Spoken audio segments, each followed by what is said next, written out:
रूप पाहता लोचनी सुख झाले हो साजरे, सुख झाले हो साजरे, सुख झाले हो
हेच थोर भक्ती आवडती देवा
हेची थोर भक्ती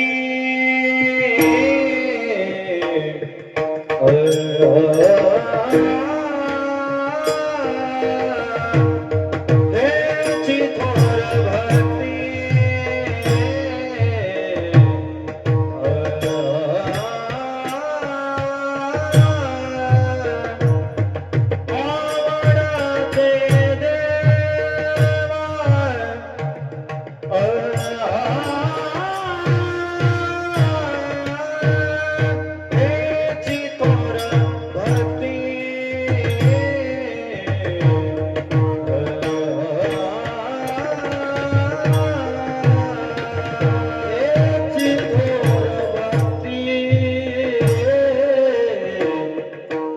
आवडते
हिची थोर भक्ती आवडती देवा संकल्पावी माया संसाराची ठेविले अनंत तैसेची राहावे चित्ते असू द्यावे समाधान वाहिला उद्वेग दुःखाची केवळ भोगणे ते फळ संचिताचे तुका मने घालू तयावरी भार वाहू हा संसार देवा पायी ठेविले अनंत तैसेची राहावे चित्ते असू द्यावे समाधान पांडुरंगाकारू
त्या ठिकाणी सर्वांनी आपापले हात जोडायचे. श्री सच्चिदानंद रूपाय विश्वोत्पत्त्यादि हेतवे तापत्रय विनाशाय श्री कृष्णाय वयं नमः. श्री कृष्णाय वयं नमः. श्री कृष्णाय वयं नमः.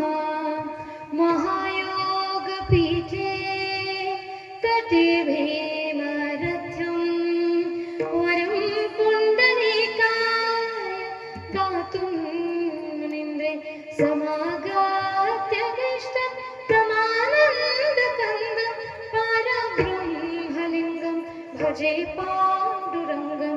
पारब्रह्मलिङ्गं भजे पाण्डुरङ्गं.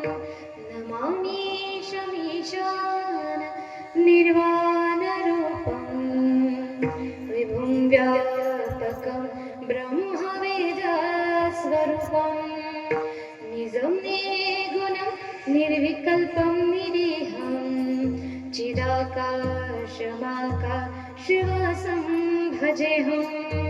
सरस्वती नमस्तुभ्यं वरदे कामरूपिणी विद्यारम्भ करिष्यामि सिद्धिर्भवतु मे सदा.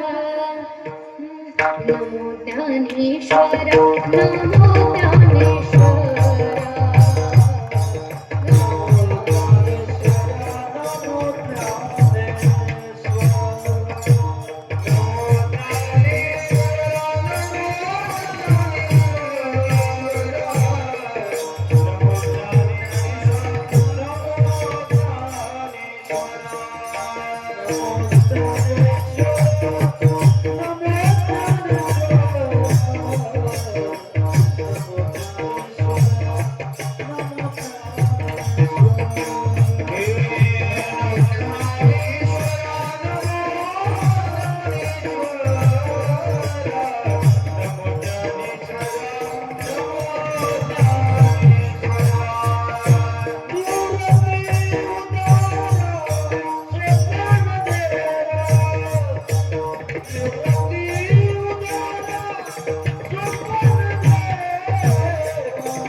प्रथमतः सर्वांना माझा रामकृष्ण आहे. निवडलेला अभंग जगद्गुरु जगतवंदनीय संत तुकाराम महाराज यांचा आहे. 4 चरणाचा आहे. कोणत्या प्रकारची भक्ती करावी आणि ती भक्ती करत असताना कोणत्या प्रकारच्या नियमाचं पालन करावं, सुंदर असं चिंतन मांडणारा, अर्थ व्यक्त करणारा अभंग आज मी कीर्तन रूपी सेवेसाठी निवडलेला आहे. अभंगाचा सरळ साधा सोपा भावार्थ आधी आपण जाणून घेऊया. महाराज म्हणतात, हेची थोर भक्ती आवडती देवा. कोणती? संकल्पावी माया संसाराची. आपल्या संसाराच्या मायेचा संकल्प हा भगवंताच्या पायाशी करा. हीच भक्ती भगवंताला आवडते. अशी भक्ती करत असताना जीवनात किती जरी अडचणी आल्या तरी त्या भगवंताचा विश्वास डगमगू देऊ नका. ठेविले अनंते तैसेची राहावे. जसं त्या भगवंताने ठेवले तशा प्रकारे राहा. चित्ती असू द्यावे समाधान. मनामध्ये समाधान ठेवून त्यांच्यावर विश्वास ठेवून आपण राहायचं आहे की माझा भगवंत माझ्यासोबत कधीच काही वाईट घडू देणार नाही, कधीच काही वाईट होऊ देणार नाही. पुढं महाराज म्हणतात, जर समाधान नाही ठेवलं तर नुकसान कुणाचे? वाही न उद्वेग दुःखाची केवळ.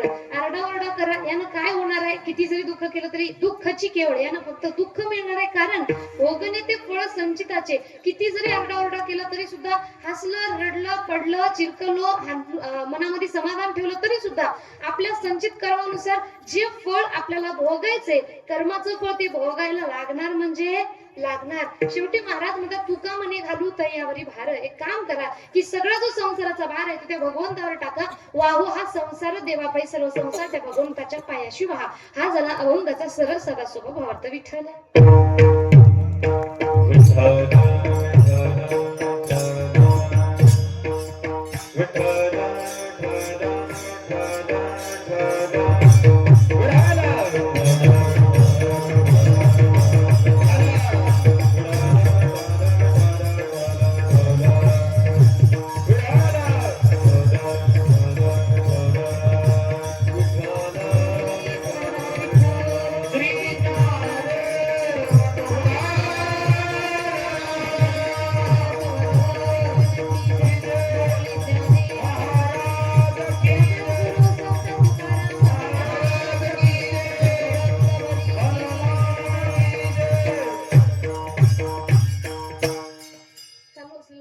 धनगरवाडी येथील अखंड हरिनाम सप्ताह आणि समस्त गावकरी मंडळीचे मनापासून धन्यवाद मानते. गावातूनच नाही तर आजूबाजूच्या गावावरून सुद्धा बरीचशी भक्त मंडळी ही कीर्तन रूपी सेवा श्रवण करण्यासाठी आलेले आहेत. आपण जेवढे जण इथं उपस्थित आहेत सर्वांचे मनापासून धन्यवाद. स्वतःसाठी एकदा जोरदार टाळ्या वाजवायच्या. ज्यांनी वेळोवेळी आमच्याशी संपर्क साधलाय, आमचे ज्ञानेश्वर सर, त्यांचे सुद्धा मनापासून धन्यवाद मानते. एकदा सरांसाठी जोरदार टाळ्या सर्वांनी वाजवायच्या. सुंदर अशी सेवा त्यांनी त्यांच्या घरी गेल्याच्या नंतर त्यांच्या पत्नी समेत त्यांनी आमची केलेली आहे, त्यांचे सुद्धा धन्यवाद मानते. आणि आजच्या या कीर्तन रूपी सेवेसाठी उपस्थित असलेले सुंदर असे गायनाचार्य हरिभक्तपरायण रोहित महाराज पाटील महाराजांसाठी एकदा जोरदार टाळ्या वाजवायच्या.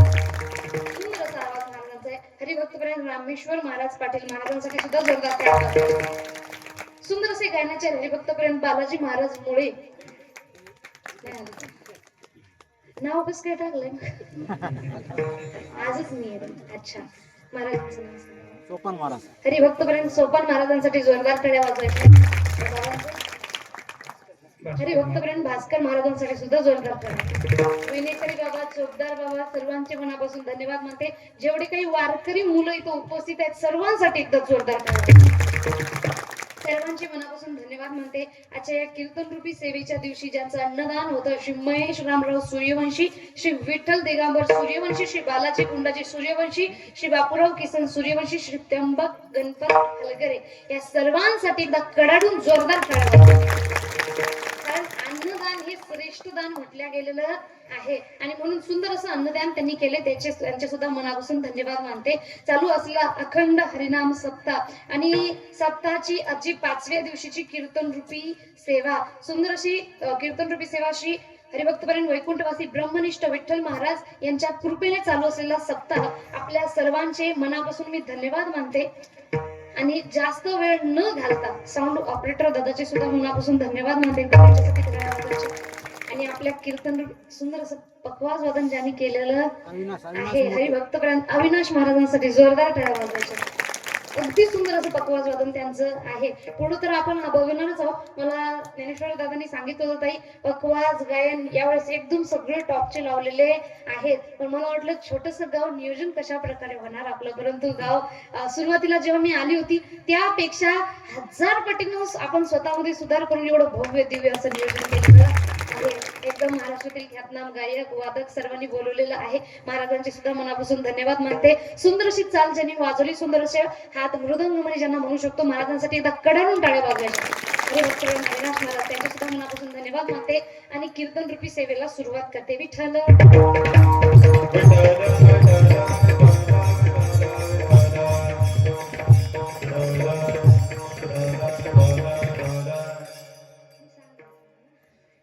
जेव्हा विठोबा रखमाई होते ना तेव्हा करायचं. विठ्ठल विठ्ठल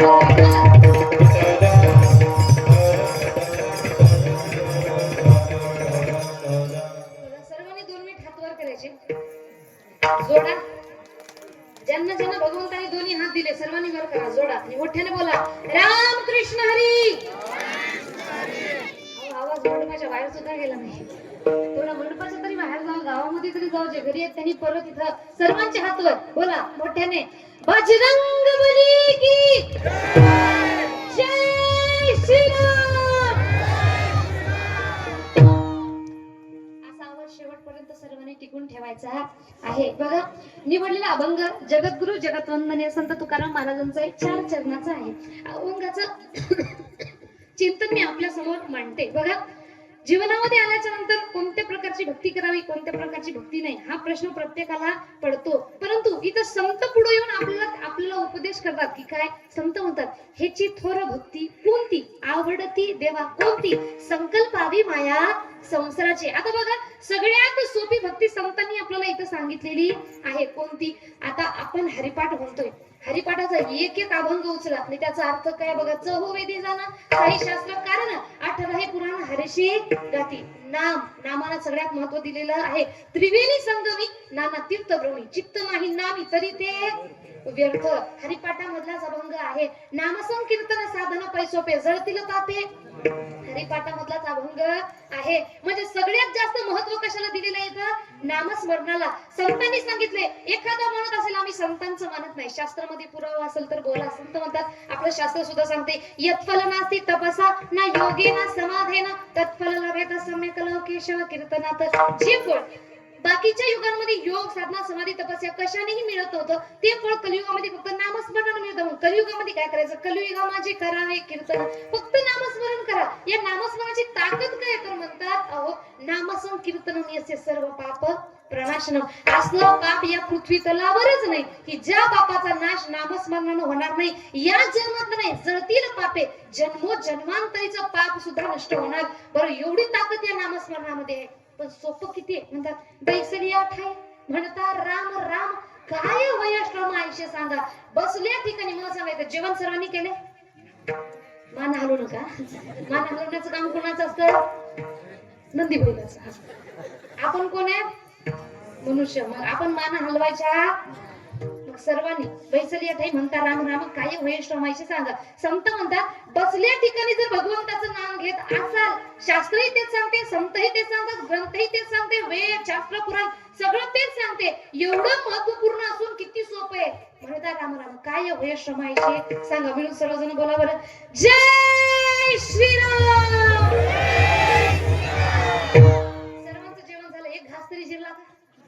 म्हणजे किती सोपं आहे बसल्या ठिकाणी नामस्मरण करणं. पण महाराज म्हणतात, पण एवढं सोपं आहे, पण भगवंताला आवडते, पण घेणार कोण, शहाणा तो धनी.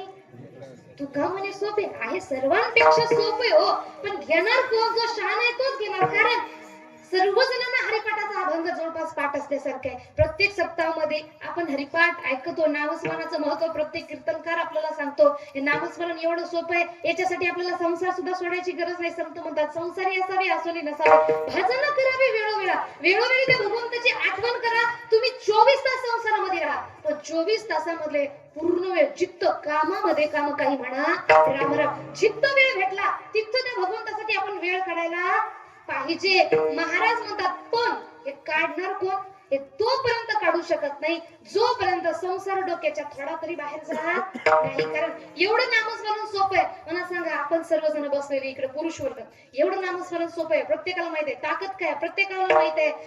वेद शास्त्र सुद्धा हेच सांगतात, नामस्मरण. पण तरी सुद्धा आपण बसल्या ठिकाणी भगवंताचं नाम घेतो का. आपली चर्चा कशावर चालतात, राजकारण, समाजकारण. कुणी शेत घेतलं का, कुणी ट्रॅक्टर घेतलं का, त्याने शेतात कोणती लागवड केली, यानं काय केलं, त्यानं काय केलं, या गोष्टीवर आपली चर्चा असते. आता त्यांचं सोडा, महिला वर्ग, आपण कित्येक प्रकारच्या भक्ती करतो. उपवास करल, नियम करल, व्रत करल, सगळ्या प्रकारची भक्ती करतो. पण संत काय म्हणतात, आपल्या भक्तीमध्ये संतांनी सांगितलेली भक्ती वेगळी, आपण करतो ती भक्ती वेगळी. एक उदाहरण तुम्हाला देते. मला सांगा, आता हनुमानजीचं मंदिर आहे. हनुमानजीच्या मंदिरात कोण्या दिवशी सर्वात जास्त गर्दी असते हो, शनिवारी. त्यातल्या त्यात जर शनिवारीच जर हनुमान जयंती आली तर मग मंदिरामध्ये गर्दी मावणारच नाही. मग गर्दी जास्त म्हटलं तर डायरेक्ट दर्शन मिळतं का, मोठ्याने बोला. तुम्हाला तुमच्या लाडक्या बहीण विजयाची आपांची शपथ आहे म्हणून महिलावर आवाज मोठा. गर्दी जास्त म्हटल्यानंतर दर्शन डायरेक्ट मिळतं का, मग काय करावं लागतं, बारीला लागावं लागतं. कल्पना करा, बारी लागली, इथून मंदिर आहे तिथं, आणि तुमच्या पायात चप्पल आहे 2000ची. कितीची? आता किती महागडी चप्पल म्हटलं तरी तुम्ही तिथपर्यंत घेऊन जासाल, पण मंदिरात येता येईल का? मग चप्पल कुठे ठेवावं लागेल? गेटच्या. आता कल्पना करा, तुम्ही गेटच्या बाहेर चप्पल ठेवली, तुम्ही गेले मंदिरात, चप्पल कितीची आहे? आता फक्त इमानदारीने उत्तर द्या. आपलं लक्ष मंदिरात गेल्याच्या नंतर त्या देवळातल्या देवात राहील का 2000च्या चपलीत राहील? शाबास, इमानदार बरं का हो तुम्ही. संत म्हणतात एका भक्ती खरी, एका भक्ती खरी पळते मन बाहेरी, एका भक्ती खरी पळते मन बाहेरी, देह देवा पुढे लक्ष जोड्यावरी, देह देवा पुढे लक्ष जोड्यावरी, देह देवा पुढे, देह देवा पुढे लक्ष जोड्यावरी, एका भक्ती खरी पळते मन बाहेरी, एका भक्ती खरी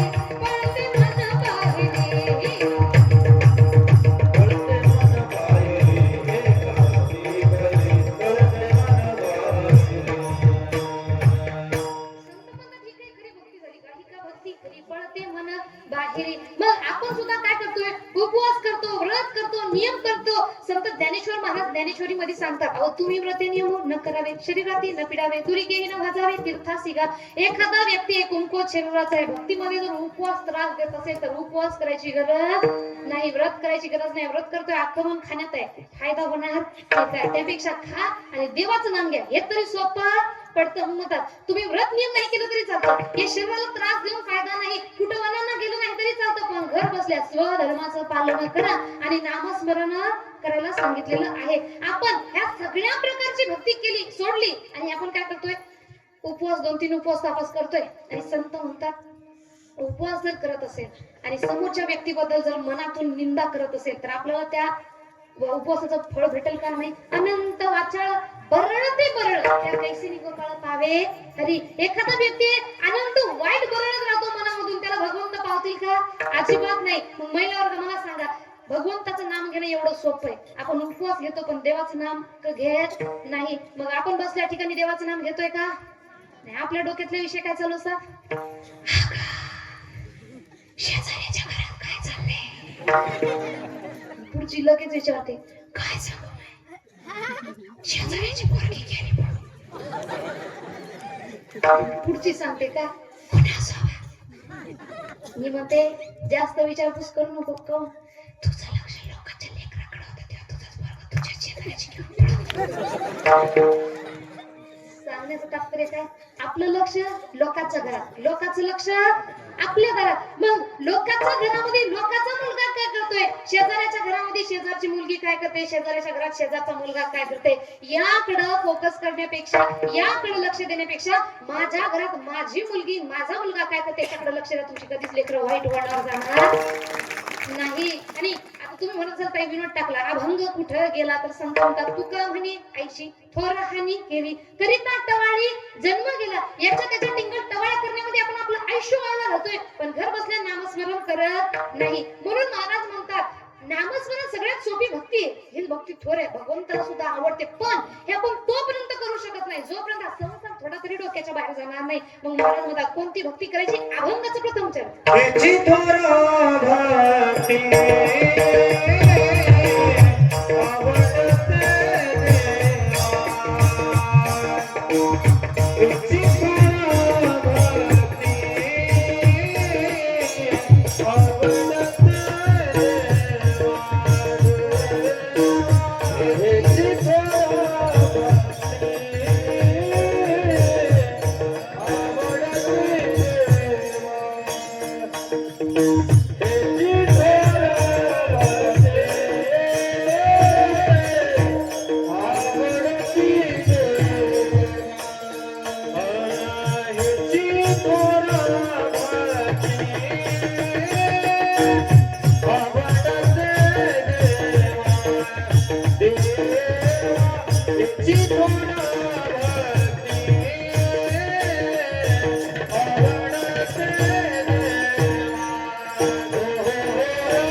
सोपी आहे, परंतु शहाणा तो धनी घेत येते. म्हणून इथं आल्यानंतर काय करा, जर तुम्हाला भगवंताची प्राप्ती पाहिजे असेल तर नामस्मरण करा. पण हे तोपर्यंत होणार नाही जोपर्यंत आपण थोडा तरी संसार डोक्याच्या बाहेर टाकणार नाही. म्हणून महाराज म्हणतात, ह्याची थोर भक्ती आवडती देवा संकल्पावी माया संसाराची. आता संकल्पावी माया संसाराची म्हणजे सगळं संसार देवाच्या पायाशी ठेवा म्हणजे संसारात राहायचं नाही असा विषय झाला का? नाही. संत म्हणतात संसारात राहू नका असा विषय नाही हो, हे संसारात राहा. भगवंत म्हणतात, अहो बघा, भक्त प्रल्हादाने नृसिंह भगवंताला विचारलेला प्रश्न, देवा तुम्ही म्हणता की संसारामध्ये इकडं पूर्णतः डोकं ठेवू नये, पण एवढं सुंदर तुम्ही संसार बनवलाय, एवढी माया तुमची आहे, मग तुम्ही बनवलेलं तुम्ही जर हे सगळं बनवलंच नसतं तर आमचं डोकं त्यात गेलंच नसतं. मग आम्ही संसारात बुडून मरत असेल तर एक चूक कुणाची, आमची नाही तुमची आहे. तेव्हा बघा, हा विषय समजावून घेण्यासाठी एक दृष्टांत तुम्हाला सांगते, लक्षात घ्या. एक सेठजी होता, गावामध्ये पाण्याची खूप कमतरता होती आणि त्या सेठजीने विचार केला,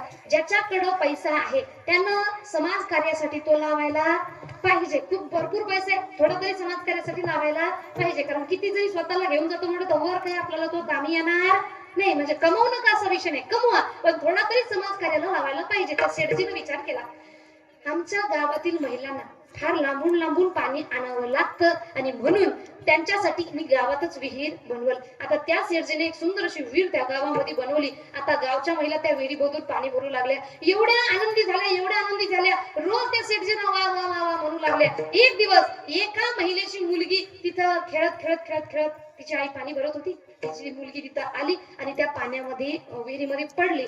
जशी पडली, वाचवा येईपर्यंत त्या बाळाचा तिथं जीव गेला, त्या मुलीचा मृत्यू झाला. आणि यानंतर जेव्हा तिचा अंत्यविधी झाला, सर्व ती महिला म्हणू लागली, या सेठजी मुळे सगळं झालं, या सेठनं जर विहीर बांधली नसती तर आज माझी मुलगी इथं पडून मेली नसती. आता मला सांगा, सेठजीचा उद्देश त्या मुलीला मारण्याचा होता का? नाही. याच्यामध्ये चूक त्या सेठजीची आहे, विहीर बांधली त्या सेठजीची आहे का लक्ष न देणाऱ्या आईची? लक्ष न देणाऱ्या आईची आहे. मग जसं सर्वजण म्हणतात देवानच तर माया बनवली, मग देवाची चूक आहे तर भगवंताला म्हणतात, मी ही माया कशासाठी बनवली? अरे तू एकटा पडू नये याच्यासाठी तुला परिवार दिला, पण तू त्याच्यात गुरफटून राहत आहे, त्यात बुडून मरत आहे, तर त्याच्यात माझी चूक आहे का? अजिबात नाही. बघा, सुंदर डोळे दिले तर पाहण्यासाठी, सुंदर परिसर सुद्धा दिला. नाक दिलं, नुसतं नाक दिलं नाही तर वास घेण्यासाठी कित्येक प्रकारचे सुगंध सुद्धा दिलेले आहेत. जीभ दिली तर नुसती जीभ दिली नाही, बोलण्यासाठी नाही, कित्येक प्रकारचे चव सुद्धा आपण त्याच्यातून घेऊ शकतो. बरं, दिलेलं किती परफेक्ट ऑर्डर मध्ये दिलं, कधी लक्षात घेतलंय का? समजा हे तोंड जर वर असतं, नाक जर खाली असतं आणि डोळे जर मधात असते तर काय करावं लागलं असतं? जेवण करताना आधी घास तोडायचा, खाली डोळ्याला दाखवायचा, वर नाकानं वास घ्यायचा, नंतर तोंडामध्ये घालायचा. पण भगवंताने किती परफेक्ट दिले बघा. हात लावला का आपल्या भक्ताला जाणवते, स्पर्शाने जाणवते गरम आहे का थंड आहे. घेतला, गरम आहे, थोडं थंड होऊ देतो, हात घेतला, लगेच डोळ्यानं दिसतं. काही वाईट असेल तर इटलं फिटलं असेल तर नाकानं वास सुद्धा येतो आणि लगेच तोंडानं जीभीत चव सुद्धा येते. कडू लागलं का लगेच आपण थुकून सुद्धा देतो. दिलं तर दिलं, पण किती परफेक्टली दिलं. तुम्ही बघा, बरीच जण म्हणतात माणसानं जास्त प्रगती केली. तुम्ही बघा, आता जो सध्या ब्रँडेड फोन चालू आहे, कोणता? बरोबर, हा, कोणता चालू आहे? सुरुवात कुठून झाली होती? सुरुवात सोडा ना, 11 होता, प्रो निघाला, प्रोचा मॅक्स सुद्धा निघालेला आहे. 11, 12, 30, 40, 50, 60, 70, आता आयफोन प्रो, हे 70 प्रो मॅक्स सुद्धा निघालेला आहे. आणि या प्रत्येक याच्यामध्ये त्यांनी काय सांगतात? अपडेट केलं आहे. आज जेवढे काही जग आहे हे बाहेर ग्रहावर सुद्धा गेले, पण तरी सुद्धा एकदम परफेक्ट फोन कोणी बनवू शकतं का? त्याच्यामध्ये काहीतरी अपडेट त्यांनी करत राहतात. पण भगवंताची बुद्धी कशी आहे? मनुष्य हे एकदा बनवला, त्याच्यानंतर त्याच्यात अपडेट कोणतंही नाही, परफेक्टच बनवलेला आहे. चला, आधी नाक इकडे दिलं होतं, नंतर खाऊन पाहिलंय, नाही नाकानं त्रास व्हायला, चला नाक इकडे द्या, असं झालं का? नाही. अहो, प्राण्यांना सुद्धा बघा, भगवंताला आधीच माहित होतं की मनुष्य हे काय करणार आहे, गाडीचा वगैरे इन्व्हेन्शन करणार आहे. मग गाडीची लाईट तुम्ही बघा, प्राण्यांच्या डोळ्यावर पडली की ते प्राण्याचे डोळे आपोआप चमकतात. किती ते भगवंताची करणी सुंदर आहे. म्हणून अशा प्रकारे महाराज म्हणतात, भगवंताने हे दिलं आपल्याला, पण संसारामध्ये बुडून जर मरत असेल तर या भगवंत भगवंताची चूक आहे का? नाही. मग या संसारात राहण्याचा नियम काय? आता संसारामध्ये राहण्यासाठी सगळ्यात महत्वपूर्ण गोष्टी कोणती लागते? हल्लीच्या काळामध्ये म्हटलं तर एक जुनं गाणं होतं ते, ये पैसा बोलता है, ये पैसा बोलता है. पैसा नसेल तर आजकालच्या जगामध्ये कोणतंही काम जमत नाही. मग संतांनी पैसा कमावू नको सांगितलं का? त्यांनी म्हणतात कमवा, पण जोडून या धन उत्तम व्यवहारे, चांगल्या मार्गाने कमवा. कुणाला मारून, कुणाचं मन दुखून, कुणाचा खून करून कमवू नका. लोकांचं लुबाडून खाणाराचं कधीच पोट भरत नाही आणि वाटून खाणारा इमानदारीचं आयुष्यात कधीच पोट रिकामं राहत नाही. मग पैसा कमवा, पण चांगल्या मार्गाने कमवा. चांगल्या ठिकाणी खर्च सुद्धा करता आला पाहिजे. आता बघा, तुम्ही बरीच जण म्हणतात आहे कशाला लागतं सप्ताह? वेस्ट ऑफ मनी. कशाला लागतं कीर्तन? वेस्ट ऑफ मनी. कशाला लागती कथा? वेस्ट ऑफ मनी. असं म्हणणारे लोक हे पुड्या वगैरे खातात, गुटखा खातात, बरोबर? 12 मिनिटं गाल फुगे झालेली असते. आता एक पुडी 5 रुपयाला धरा. मी कधी खाल्ली नाही बरं, मी सहज एक उदाहरण दिलं तुम्हाला. हा, 5 ला धरा, मला 5च हिशोब पाठ आहे फक्त. एक पुडी 5 रुपयाला, खाणारा दिवसातून 10 सहज खातो. मग 5 10 किती रुपये झाले? एका दिवसात किती रुपयाच्या पुड्या खाल्ल्या? 50 रुपयाचा. आता 50 रुपये रोजाना एका महिन्याचे किती व्हायले? 1,500 रुपये. आता 1,500 रुपये महिन्याने एका वर्षाचे किती व्हायले? 18,000 रुपये नुसतं खाऊन थुकण्यात घालतात. आता एक एक व्यक्ती सप्ताहासाठी 18,000 रुपये देणगी देतो का? 500 1000 जरी दिला तरी सुद्धा भव्य दिव्य असा सप्ताह आपण गावामध्ये साजरा करू शकतो. आणि यामुळं होतं काय तुम्ही बघा, दारू, गुटखा, तंबाखू या सगळ्या गोष्टी जर खाल्ल्या, आपली मुलं बाळ व्यसनाधीन होतात, वाईट मार्गाला जातात. आणि या पुड्या खाऊन, ह्या गुटखा खाऊन अशी बिमारी आपण घरी आणायलोय, ज्याचा लाखो रुपये दिला तरी विलाज होत नाही. आणि अशा प्रकारे महाराज म्हणतात नको त्या गोष्टीमध्ये आपण पैसा खर्च करतो. पण इथं कथेला पैसा लागायला, कीर्तनाला लागायला किंवा सप्ताहासाठी पैसा लागायला की लोक म्हणतात हे कशाला पैसा लागतो बाबा, तिकडे 18 खर्च करायला, इकडे फक्त 500 1000 रुपये आपल्याला द्यायचे आहेत. तुम्ही बघा ना, आपल्या धर्माचं कार्य म्हणलं की लोकांना पैसा चाललेला दिसतो. बघा, एखादा व्यक्ती आहे, हातात घडी आजकाल किती किती रुपयाची? 1,500 ते 2,000. बाकीचा हिशोब सोडा, ते 10 20 20 हजाराच्या सुद्धा घालायले. हल्ली माझा बर्थडे होता, ती घडी मी माझ्या हातात बर्थडेचं गिफ्ट दिलं एका जणांनी. हातात धरली, माझा हात चळकाप सुटला, कारण घडी 10,000ची होती. मी कधी 100च्या वर घडी घातलेली नाही. जेवढे काय सगळे गिफ्टेडच आहेत. मला बरेच जण म्हणतात ताई तुम्ही ब्रँडेड फोन का वापरत नाही? म्हटलं रे बाबा, माझं स्वप्न कधीच ब्रँडेड वस्तू वापरण्याचं नाही. जो पैसा माझ्याकडे येतो, माझं फक्त एक स्वप्न आहे, माझ्या जवळ मदतीला आलेला माणूस हा कधीच रिकाम्या हाताने परत नाही गेला पाहिजे. एवढं स्वप्न मला माझं पूर्ण करायचं आहे. मग तो विद्यार्थ्यांसाठी असो किंवा एखाद्या मुलीच्या लग्नासाठी असो किंवा कशाही साठी, दवाखान्यासाठी असो. आणि म्हणून मी साधा अँड्रॉइड फोन वापरते. आणि लोक म्हणतात ताईंकडे साधा फोन आहे, ताईंकडे साधा फोन आहे. एका दिवसात 3 आयफोन घेऊ शकते, पण घेणार नाही का? कारण मला वाटतंय फालतू तिकडे पैसा खर्च करण्यापेक्षा काहीतरी तोच पैसा आपण समाज कार्यासाठी लावायला पाहिजे.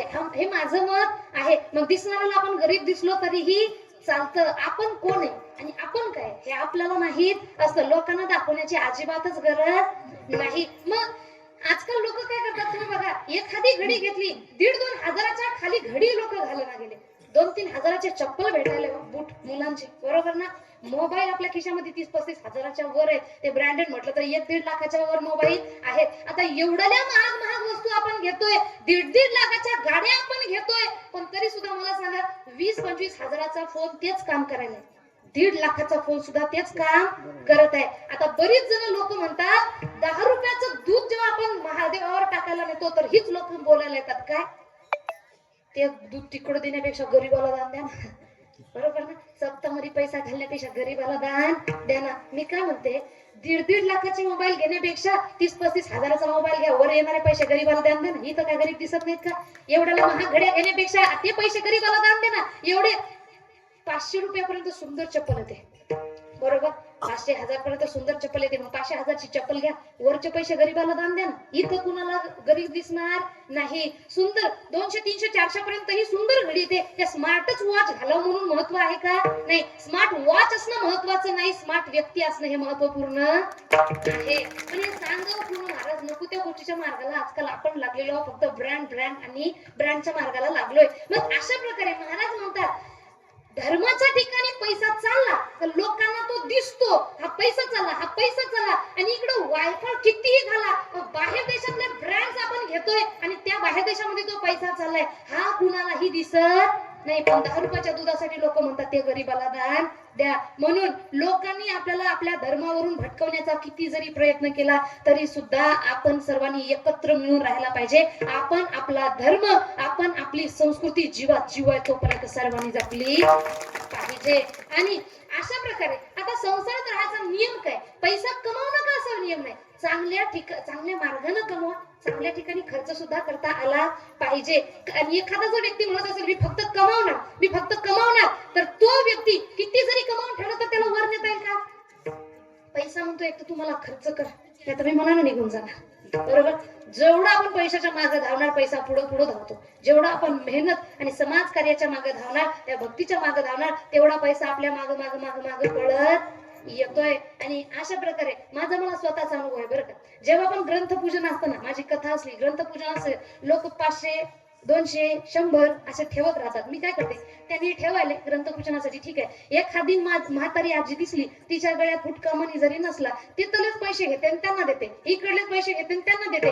आणि मी दिलेल्या जेवढं दान आहे त्याच्यापेक्षा दुप्पट मला त्याच वेळेला रिटर्न सुद्धा मिळतं. मी जेव्हा पुण्याला शिकायला होती, माझ्याकडं तेव्हा जास्त कॅश उरली नव्हती. एटीएम मधून मला काढायचं तेवढं काही माहित नव्हतं. मी आळंदीला असताना आता गुरुजींकडे मला कात्रजला जायचं होतं क्लाससाठी, आणि गेल्याच्या नंतर फक्त 30 रुपये माझ्याकडे शिल्लक राहिले होते. ते फक्त माझं येण्या जाण्याचं तिकीट होतं. भूक लागली, मला काय वाटलं 20 रुपये तिकिटामध्ये खर्च, 10 रुपयाचं काहीतरी घ्यावं. एवढ्यामधून समोर एक व्यक्ती आला आणि त्याने म्हटले खूप दिवस झाला भूक लागलेली आहे, उपाशी आहे. ती महिला होती, तिच्या काखत एक लेकरून, पाठीवर एक लेकरून, बिचारी कपडे सुद्धा घाण घालून होती. आता मला वाटलं माझ्याकडे 31 राहिलेले, आता याच्यातलं द्याव तरी कसे. 20 रुपये दिले, आता माझ्याकडे राहिले फक्त 10 रुपये. मला वाटलं हे खाण्यामध्ये घालण्यापेक्षा तेवढे स्टिकटाला घालूया आणि नंतर मग एटीएम मधून काढे, नंतर काय करूया. पण बघा भगवंताची कृपा कशी आहे. ज्या दिवशी माझ्याकडे एसटी बसच्या तिकिटासाठी सुद्धा पैसे नव्हते, त्या दिवशी गुरुजी म्हणाले आजपासून मी आळंदीमध्ये क्लास सुरू करत आहे आणि आज तू माझ्या गाडीमध्ये चल. गुरुजींनी मला माझ्या संस्थेपर्यंत त्यांच्या गाडीमध्ये आणून सोडले. जेवढं देसा तेवढं दुप्पट मध्ये रिटर्न येतं. मी हे सांगत कशासाठी आहे, मी केलं याच्यासाठी नाही, मी सांगते याच्यासाठी की अनुभव आले ते जगा सांगत असे. जे स्वतःला अनुभव आलाय तो मी तुम्हाला सांगत आहे. कधी माझ्या भगवंतासाठी तुम्ही या दोन्ही हातानं, मोकळ्या हातानं दान करा, तो भगवंत कधीच आपल्याला कमी पडू देणार नाही. आणि एखादा जर व्यक्ती म्हणत असेल मी करणार नाही दान, मी फक्त माझ्या येणाऱ्या पिढीसाठी कमावून ठेवणार, तर संत म्हणतात किती जरी कमावून ठेवलं बाळा, तू म्हणशील घरदार हे इथंच राहील सारा, हर मेल्यावरती आपलं घर गावाच्या बाहेर.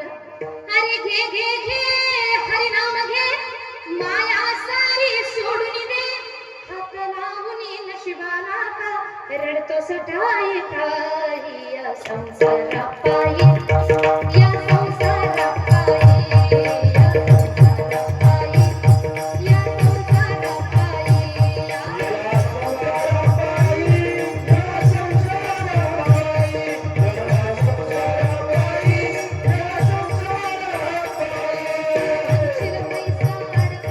पायी, या संसारा पायी, या संसारा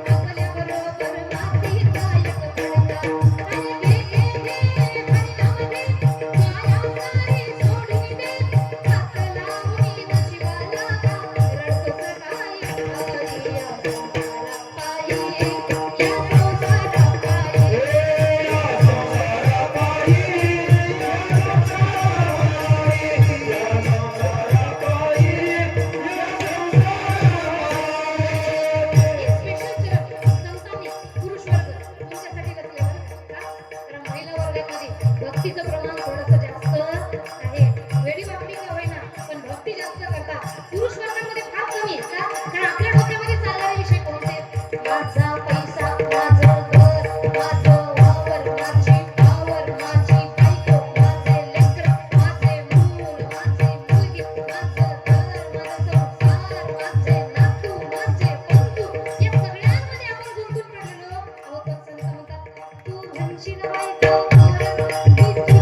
ऐकायला अरे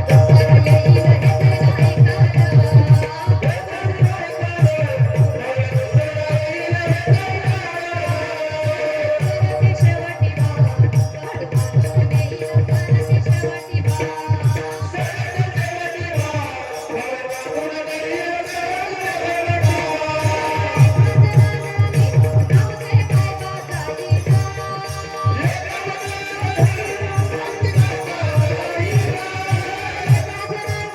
येईल हे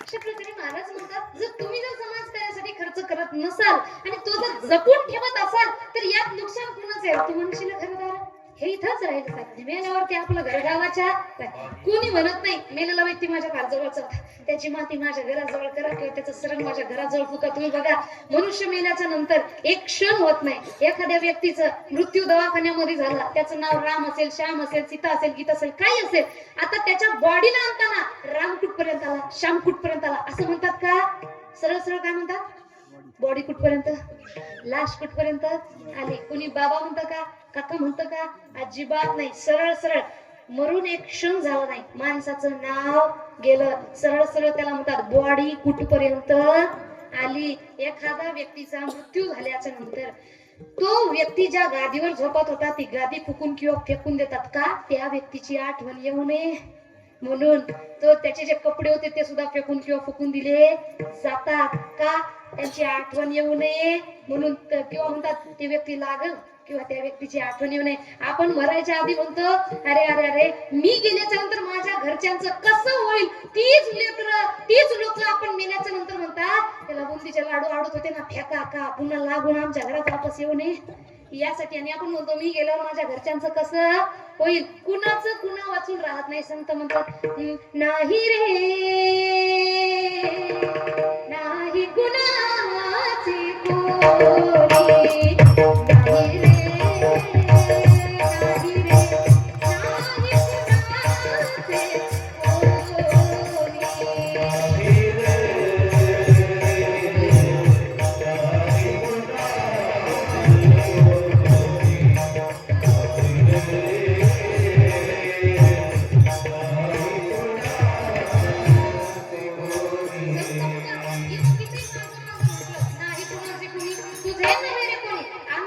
कुणाचे माझे म्हणून इथं उपस्थित असलेल्या प्रत्येकाला माझा प्रश्न आहे उभं राहा आणि हिंमत असेल तर खरं तुमच्या मागच्या 5व्या पिढीचं नाव सांगा येतं का कुणालाही माहित नाही मला फक्त माझ्या आजोबांच्या बाबाचं नाव माहिती त्याच्यानंतर मला सुद्धा काही माहित नाही म्हणजे आपल्या मागच्या 3ऱ्या-4थ्या पिढीला आपण आठवण ठेवत नाही तर आपली पुढची पिढी आपल्याला आठवण ठेवल का नाही जे फोटो काढून आपण ठेवतोय फ्रेम लावलेली ती काही वर्ष आपली मुलं बाळ आहे तोपर्यंत आहे खूप झालं नातू आहे तोपर्यंत आहे त्याच्यानंतर कोणत्या तरी कुडाणामध्ये ती जातील त्यांचा सुद्धा खराबा तिथं होणार आहे मग महाराज म्हणतात पैसा कमावू नका असा विषय नाही मग इथं आल्याच्या नंतर बघा 1 लाख रुपये महिना तुम्ही कमावला 99,000 इन्व्हेस्टमेंट पुढच्या पिढीसाठी ठेवा स्वतःसाठी ठेवा पण त्या 99,000 1 लाखामध्ये 99,000 तिकडं द्या पण 1,000 तरी समाज कार्यासाठी आपण लावायला पाहिजे ही कुठली इन्व्हेस्टमेंट आहे वरची आता बरीच जण म्हणतात हे जरी ठेवला आपण 1,000 रुपये तरी वर पैसा घेऊन जाता येत नाही घेऊन जाता येतं पण एक काम करावं लागते काय आता मला सांगा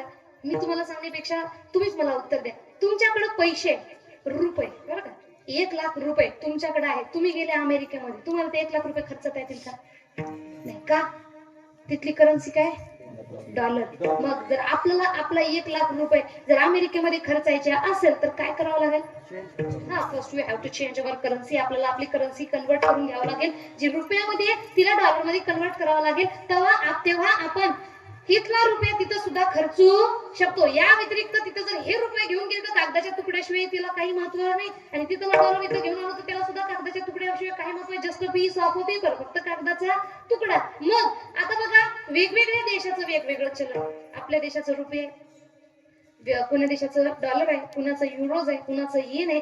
जसं वेगवेगळ्या देशाचं वेगवेगळं चलन आहे, आणि आपल्या देशातला रुपये आपल्याला तिकडं खर्चावं लागेल, खर्चाचं असेल तर आपल्याला ते करन्सी बदलावी लागते. तसं वरची करन्सी सुद्धा वेगळी आहे.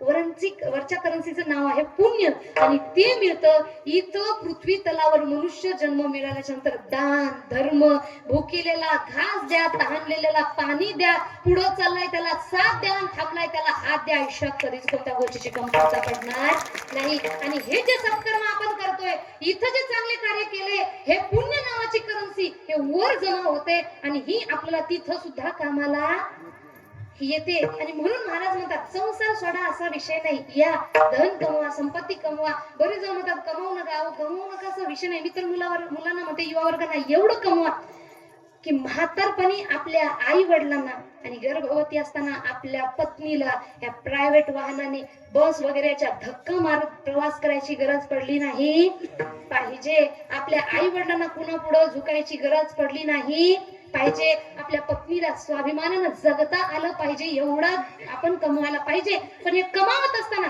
त्या भगवंताचं सतत नामस्मरण आपल्याच्यानं झालं पाहिजे. का? कारण इथं जरी कमवायचं आहे, हे सोबत आपल्या ना पत्नी येणार, आई येणार, ना वडील येणार, मग सगळ्या सोबत राहा. पण एक दिवस काल आला जवळी, काल आला जवळी ग्रासावया, नको नको रे मना गुंतू माया जवळ. महाराज म्हणतात जास्त माया जवळ फक्त इथं गुंतत बसू नका. सगळं कमवा, पण सोडून जाताना एकदम सगळं सोडून त्या भगवंतामध्ये मन आपलं लागलं पाहिजे. एवढं आपण करायला पाहिजे. मग संकल्पावी माया संसाराची म्हणजे संसार सोडा अशातला विषय नाही. पण वेळोवेळी 24 तास काम करा, पण वेळ भेटेल तिथे भगवंताचं नामस्मरण झालं पाहिजे. आणि आपण काय करतोय, थोडा भक्ती मार्गाला लागला, जीवनात काही संकट आलं का आपण काय म्हणतोय, जास्त देव करू नका. देव केलं का देव हातपाय घेऊन आपल्या मागे लागतो. आता लागतो हा जरी विषय खरा असला तरी सुद्धा का लागतो हे सुद्धा जाणून घेणं महत्वाचं आहे. तेव्हा महाराज म्हणतात का लागतो याचं एक उदाहरण देते. 2 विद्यार्थी आहे, आपला एखादा शिक्षक आहे, 2 विद्यार्थ्यांना शिकवतोय. एक विद्यार्थी शाळेत जातो, एक शाळेत जातच नाही. आता विद्यार्थी जो शाळेत जातो त्याला शिकवेल का जो शाळेत जातच नाही त्याला शिकवेल? थोडं मोठ्यानं बोला. जो शाळेत जातो त्याला. आता परीक्षा कुणाच्या वाटेला येते, जो शाळेत जातो त्याला का जो शाळेत जातच नाही त्याला? बरं, एक परीक्षा, पहिल्या वर्गाची परीक्षा दिल्यानंतर डायरेक्ट नोकरी आहे का? दुसऱ्याची दिल्यानंतर नोकरी आहे का? किती परीक्षा द्याव्या लागतात? जोपर्यंत नोकरी मिळत नाही तोपर्यंत परीक्षा द्याव्या लागतात. मग भगवंत सुद्धा आपल्याला तसंच करतोय. एखाद्या व्यक्तीनं भक्तीच्या मार्गामध्ये ऍडमिशन केलं तर भगवंत काय म्हणतात, याची परीक्षा घ्यायला पाहिजे. पहिल्या परीक्षेत पास झाला का दुसरी घ्या, दुसऱ्यात झाला का तिसरी घ्या, तिसऱ्यात झाला का चौथी घ्या, चौथ्यात झाला का 5वी घ्या. आणि एवढ्या परीक्षा घेऊन सुद्धा जर भगवंत आपण जर ती शाळा सोडत नसेल, आपण जर भक्ती मार्ग सोडत नसेल, तर तो अखिल ब्रह्मांड नायक आपल्या दारामध्ये उभं राहून आपली सुद्धा चाकरी करेल. भक्तीची ताकद आहे. म्हणून महाराज म्हणतात जो व्यक्ती भक्ती करतो भगवंत त्याची परीक्षा घेतात, हा माझा खरंच भक्त बनण्याच्या लायक आहे का? आणि बरेच जण म्हणतात की मी जास्त भक्ती करतो, देव माझ्या जीवनात का संकट देतोय? तर संकट का देतात? बघा, काच 2 प्रकारचे, एक साधारण काच, दुसरा बुलेट प्रूफ काच. साधारण काचवर गोळी मारा, ते फुटणार का राहील? फुटून जाईल. बुलेट प्रूफ काचवर गोळी मारा, ते फुटणार का राहील? ते फुटणार नाही. का? कारण त्या बुलेट प्रूफ काचेची बनावटच अशी आहे, त्याला थंड गरम एवढ्या वेळा केलं जातं की एक वेळेस तो एवढा कठीण बनतो की त्याला तोडण्याची ताकद ही कोणत्या गन मध्ये सुद्धा येत नाही. मग अशा प्रकारे भगवंत म्हणतात हा माझा भक्त झाला ना, मग याच्यात सुख दुःख आणि याला एवढं परफेक्ट बनवतो की याच्यात मोठ्यात मोठं सुख जरी आलं आणि मोठ्यात मोठं दुःख जरी आलं तरी हा याच्या पथावरून डगमगला नाही पाहिजे. तो एखादा व्यक्ती चांगल्या मार्गाने चालतोय, जीवनात कधी वाईट वागलं नाही, नामस्मरण करतोय, पण त्याच्या जीवनामध्ये जर संकट येत असतील तर समजून जायचं की भगवंताचं लक्ष हे माझ्याकडं आहे. आणि यावेळी त्या भगवंताला फक्त एकच प्रार्थना करायची, देवा आम्ही मूर्ख आहे, काही पण मागेल, फक्त तू ते दे जे आमच्यासाठी चांगलं आहे. आणि हजार संकट दे देवा, पण या सगळ्या संकटामध्ये तुझा वरद असतं माझ्या डोक्यावर व्हायला पाहिजे. अख्ख्या जगाशी सुद्धा सामना करण्याची ताकद माझी आहे. अशा प्रकारे महाराज म्हणतात संकल्पावी माया संसाराची आपल्या संसाराची माझ्या संकल्प भगवंताच्या पायाशी करून जेव्हा आपण भक्ती मार्गाला लागतो तेव्हा संकट येतील, हे 100% खरं आहे. पण आपण काय करायचंय? अभंगाच्या दुसऱ्या चरणाप्रमाणे त्यांनी म्हणतात ठेविले अनंत तैसेची राहावे, चित्ती असू द्यावे समाधान. अभंगाच्या दुसऱ्या चरणात त्यांनी सांगितले जसं भगवंतांनी ठेवले तसं राहा, मन समाधानी ठेवा. भगवंत कधीच कुणासोबत काही वाईट करत नाही. आणि जे काही वाईट होताना आपल्या सोबत आपल्याला दिसतं ते आपल्या कर्माचा भाग आहे. बघा तुम्ही कंसाला कंसानं जेव्हा देवकी मातेच्या पहिल्या मुलाला मारलं नाही तेव्हा सर्व देव भयभीत झाले. का? यानं जर येणाऱ्या पहिल्या 6ला मारलं नाही तर याच्या पापाचा घडा भरणार नाही. जोपर्यंत पाप भरणार नाही तोपर्यंत भगवंताला अवतारच घेता येणार नाही. म्हणजे सांगण्याचं तात्पर्य काय की जोपर्यंत आपलं पाप होणार नाही तोपर्यंत आपल्या जीवनात दुःख देण्याची ताकद साक्षात त्या भगवंतामध्ये सुद्धा नाही. ते भगवंत सुद्धा आपलं काही बिघडू शकत नाही, पण तेवढं निर्मळ आपलं कर्म असावं लागतं. म्हणून महाराज म्हणतात एक काम करा, जीवनामध्ये सुख पाहिजे असेल तर कर्म चांगलं करा, फक्त आपल्या कर्मावर विश्वास ठेवा आणि ठेविले अनंती जसं त्या भगवंताने ठेवले तैसेची राहावे, तसंच राहा. चित्ती असू द्यावे समाधान ठेवा की माझा भगवंत कधीच माझ्यासोबत वाईट करू देणार नाही, होऊ देणार नाही. बघा बरीच जण म्हणतात की जो भक्त आहे त्याच्या जीवनात का असं वाईट होतं, तर हे काही ना काहीतरी आपल्या या जन्माचे नाही, काहीतरी मागच्या जन्माचे सुद्धा कर्म असतात जे आपल्याला इथं फेडावे लागतात, इथं भोगावे लागतात. म्हणून महाराज म्हणतात मनामध्ये समाधान ठेवा. आणि नाही जर समाधान ठेवलं तर काय होणार? महाराज म्हणतात अभंगाचं 3रं चरण, वाहिल्या उद्वेग दुःखाची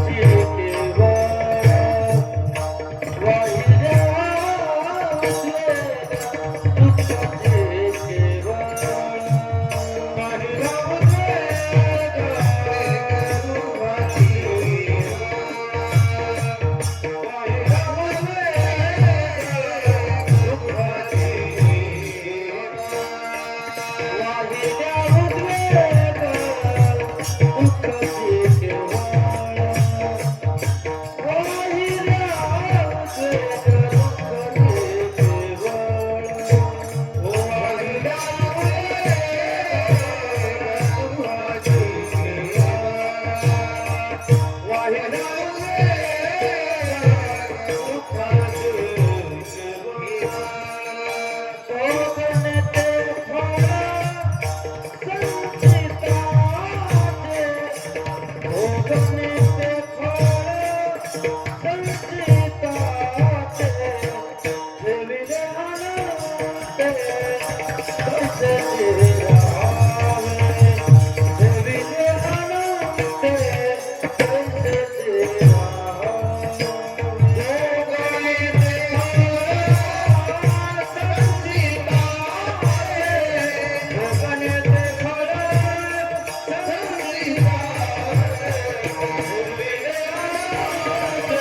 वाहिल्या उद्वेग दुःखाची केवळ.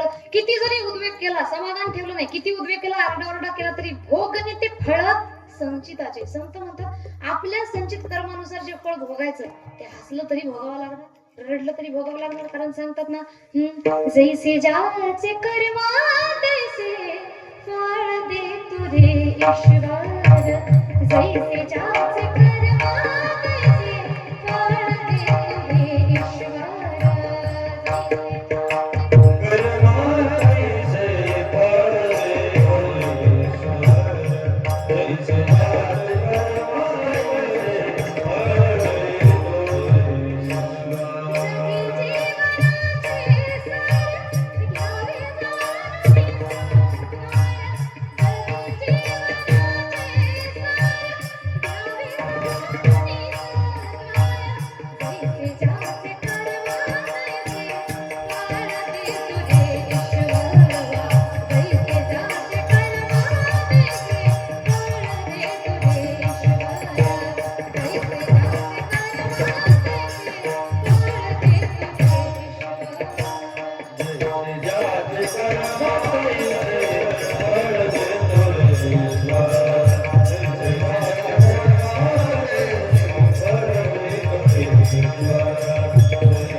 ईश्वर जीवनाचे दुःख आहे हे भगवंतानी दिलेलं नाही. जी लोक म्हणतात काय देवा तू माझ्यासोबत काय केलंय, संत म्हणतात वाहिला उद्वेग दुःखाची केवळ आरडाओरडा रडकडू काही फायदा होणार नाही. काय भोगणे ते फळ आपल्या संचित कर्माचं फळ आहे जे आपण भोगत आहोत. मग फळ जर चांगलं पाहिजे असेल तर आपल्याला कर्म सुद्धा चांगले करावे लागतील. आजकाल आपलं कसं झालंय महाराज तुम्ही बघा एक जुनं शब्दरचना कोणती, काम है बुरे बुरे और तुम स्वर्ग जाने की बात करते हो, पेड़ लगाया बबुल का और तुम आम खाने की बात करते हो. वाईट काम केले स्वर्ग मिळणार का नाही. झाड बाबळीचं लावलंय आंबा खायला मिळणार का नाही. मग आंबा खायचा असेल तर झाड कशाचं लावावं लागेल. केले कर्म झाले त्याची भोग आले उपजले मी न्यायशे किती. मग चांगलं जर जीवनामध्ये सुख यावं असं वाटत असेल तर जीवनात कर्म सुद्धा चांगले करावे लागतील. मग या जन्मात कर्म चांगले करा पुढच्या जन्मामध्ये आपल्याला चांगलं सगळं भोगायला मिळणार म्हणजे मिळणार. आता बघा तुम्ही इथं जीवनामध्ये आल्याच्या नंतर प्रत्येक आई वडिलांची एक प्रॉब्लेम आता आहे कोणती, ते म्हणतात काय करावं ताई, पैसे आहे, धन आहे, दौलत, संपत्ती, इज्जत, नाम, इज्जत, शोहरत सब आहे, परंतु येणारी पुढची पिढी चांगली निघली नाही, संपत्ती चांगली मिळाली नाही. आता संत म्हणतात याच्यातही चूक कुणाची, वाहिला उद्वेग दुःखाची केवळ, कारण हे काय भोगणे ते फळ संचिताचे. आता तुम्ही म्हणत असाल ताई तुम्ही असं कसं म्हणाले, बघा आज आपल्याला मुलगा पाहिजे प्रभू श्रीरामासारखा, श्रवण बाळासारखा, छत्रपती शिवाजी महाराजांसारखा, आणि आपण संस्कार काय देतोय. लहानाचे मोठे होत असताना आज आपले मुलं बाळ काय करून मोठे होतात, हा हा टमाटर वडे मजेदार, वा टमाटर वडे मजेदार. एखाद्या माता पित्याला म्हटलं ना हो वय लहान आहे आतापासून जर त्यांना रामकृष्ण हे मंत्र द्या, ओम नमः शिवाय मंत्र द्या, तर ते म्हणतात no no no this time is only and only for education. Okay मग आता मग ती लेकरं म्हणतात ओम नमः शिवायचा जाप करणार नाही, मग ते म्हणतात चिंट बाकडुंड हे चालतं, पण ओम नमः शिवाय चालत नाही. ते म्हणतात कसं पुढं अजून ते काय म्हणतात टेक्नॉलॉजी. क्रिस का गाणं नाही टाक्या सचिन रस्त्याला ये म्हटलं माय. या गोष्टी एक मोठी होतात. अजून लहानापासून मोठ्यापर्यंत बस गाणं लावायचं नाचायचं कोणतं, किती माग तुझ्या बरोबर ना. या गाण्याचा मी थोडा शब्द बदलले काय, किती मोबाईल बघावा, किती रील स्क्रॉल करावा, अरे डोळे खराब होतील बाळा, थोडं करिअरवर फोकस करावा. थोडं करिअरवर पण फोकस करायला पाहिजे. मोबाईल पाहून आपले डोळे खराब पूर्ण करू नाही. आता बरेच जण म्हणतात ताई तुमचं अकाउंट आहे तुम्ही रील टाकता, मी चांगलं पाहू नका म्हटलं का नाही, जास्त बघू नका म्हटलं, कामापुरतं बघा. बघा मोबाईल वाईट आहे असा विषय नाही, मोबाईल चांगले वाईट आहे, फक्त आपण वापर कसा करतो त्याच्यावर अवलंबून आहे. आता तुम्ही जर फक्त रील्स पाहण्यासाठी पिक्चर पाहण्यासाठी जर त्याचा वापर करत असाल तर मोबाईल आपल्यासाठी चांगला आहे का, अजिबात नाही. काय मोटिवेशनल बघा, काही बिझनेस रिलेटेड बघा, काही एज्युकेशन रिलेटेड बघा, काही भगवंताबद्दल बघा, आपला इतिहास बघा, हे बघितल्याच्यानंतर जीवनामध्ये काहीतरी बदलाव झाला पाहिजे असं बघा. आपलं तसं नाही, उचललं का बस रील्स करायच्या, या मित्राला पाठव, त्या मित्राला पाठव, त्या मित्राला पाठव, त्या मित्राला पाठव. मग असं हे सगळं ऐकून मोठं झाल्याच्या नंतर आपली मुलं बाळ खरंच प्रभू श्रीरामासारखी घडतील का नाही. आपण त्यांना संस्कार द्यायला यो यो हाणी सिंग मुझे थोडा राऊंड घुमा के अन्ना के जैसा चष्मा लागेल, म्हणजे संस्कार द्यायला वेस्टर्न कल्चरचे आणि अपेक्षा करायला भारतीय संस्कृती सारखी मुलं बाळ घडणार का नाही. तुम्ही बघा ना आज बरीच जण माता पिता वर्ग म्हणतात आजकालची मुलं चांगली राहिली नाही. मुलं चांगलीच आहे, तेव्हा ही चांगलीच होती, आताही चांगलीच आहे. मुली पण चांगल्याच आहे, आताही चांगले आहेत, तेव्हा सुद्धा चांगले आहेत. कुठं ना कुठं तरी माता पिता वर्ग संस्कार द्यायला चुकतोय आणि त्याच्यामुळे मुलं आपल्या खेड्या भागात तरी वातावरण चांगले महाराज खूप चांगले. जर तुम्ही बघा 31 डिसेंबरचं जर आपण न्यूज पाहिली असेल तर आपले जे जनरेशन आहे हे सगळे दारू पिऊन इकडं तिकडं लोळा. त्या सगळ्या व्हिडिओकडे पाहून मला वाटले की खरंच आम्ही भाग्यवान आहोत की आपली शेवटची पिढी आहे जी आई वडिलांच्या धाकामध्ये मोठी झाली आणि म्हणून वाईट मार्गावर गेलेली नाही. आता म्हणून मुलाबाळांना चांगले संस्कार दिले नाही तर मुलं बाळ वाईट मार्गाला 100% जाणार म्हणजे जाणार. मग आपण आपल्या मुलाबाळांना कोणते संस्कार द्यायला पाहिजे, चांगले द्यायला पाहिजे. आज तुम्ही बघा मुलींना आपण कोणते संस्कार देतोय, first you have to look better. तू दिसायला सुंदर दिसली पाहिजे, म्हणजे चांगला मुलगा एक सरकारी नोकरीवाला तुझं लग्न त्याच्यासोबत आम्ही करून देऊ ना, आम्ही मोकळं होऊन जाऊ. पण हाच आपल्या मुलींचा इतिहास आहे का? नाही. आपल्या मुलींचा इतिहास काय होता आणि आज आपण काय झालोय? मी असं म्हणत नाही तुम्ही मेकअप करू नका. आणि जी म्हणतात स्वला सिंगार कुणासाठी दिलेले आहेत? आपल्यासाठीच दिलेले. मग जी लोक म्हणतात जास्त मेकअप करतात, जास्त मेकअप करतात, मेकअप सामान घेऊन त्यांना नेऊन द्या, तू कर बाबा. आमच्यासाठी नाही तर तुम्ही तरी करा. अहो सोला सिंगर महिलांसाठीच दिलेले आहे, मग तुम्ही नाही करणार तर कोण? सुहागराने तर काजळ लावावं, सिंदूर भरावं, बांगड्या घालाव्या, सगळे सिंगार करावे, हे आपलं शास्त्र सुद्धा आपल्याला सांगते. आणि आपल्या इकडे लावलं की लय मोठेपणानं फिरायला हिरोनी सारखं काजळ लावलं की तिला तिच्यासाठीच दिलेले. मग काजळ काय पुरुषांनी लावून फिरायचंय का? नाही. तुमच्यासाठीच दिले, ज्याच्यासाठी दिलं त्यांनी करा. पण आधी सुंदरतेवर लक्ष देण्यापेक्षा आधी आपल्या करिअरवर लक्ष द्या, आपल्या व्यक्तिमत्वावर लक्ष द्या, आपल्या गुणांवर लक्ष द्या. कारण मेकअप करणाऱ्या स्त्रीपेक्षा संघर्ष करणारी स्त्री आणि गोऱ्या स्त्रीपेक्षा कशी का असेना पण इमानदार स्त्री 1000 पटीने बरी आहे. आणि म्हणून आधी आपण आपल्या व्यक्तिमत्वावर फोकस करा, नंतर मेकअप करायचं करा, काय करायचं करा. तुम्ही मोकळे. फक्त एक गोष्ट लक्षात ठेवा, जो मेकअप न सजला त्याचा एक वय काळ आहे महाराज, बरोबर ना? काहीतरी एक वय काळ मर्यादा आहे. विश्व सुंदरी असू द्या, तिची सुंदरता टिकून राहते का? नाही, ती एक दिवस जाणार आहे. पण जर कर्तृत्वाने जर आपण नटत असेल, कर्तृत्वाने संघर्षाने जर नटत असेल, तर ही कर्तृत्वाची सुंदरता ही कधीच जाणारी नाही. सूर्यचंद्र आहे तोपर्यंत आपल्या इतिहासामध्ये नाव सुद्धा सुवर्ण अक्षरामध्ये कोरल्या जाईल. मग आपल्याला फक्त काही काळापुरतं मर्यादित नाव पाहिजे का आयुष्यभर नाव पाहिजे, हे आपलं आपण ठरवायचं असतं. म्हणून लाईफ बिंदास जगा, असं नाही हे करू नको ते करू नको. पण हे करताना आधी आपण आपलं कर्तृत्व सिद्ध करायला पाहिजे. तुम्ही बघा, आपल्या मुली चांगल्या तलवारी घेऊन लढाया करायच्या. मध्येच ती काही पिक्चर निघाले, त्या पिक्चर मध्ये हिरोनीनं पाहिलंय, भीतीवर पाल आहे आणि त्या पालीला पाहून हिरोनी म्हणाली ओ माय गॉड शिट खाली. आपल्या मुलींना कळालं हिरोनी सारखं बनायचं असेल तर भीतीच्या पालीला पाहून आपल्याला घाबरावं लागतं. मग ती झुरळ जरी समोर आला तरी मध्ये आउच,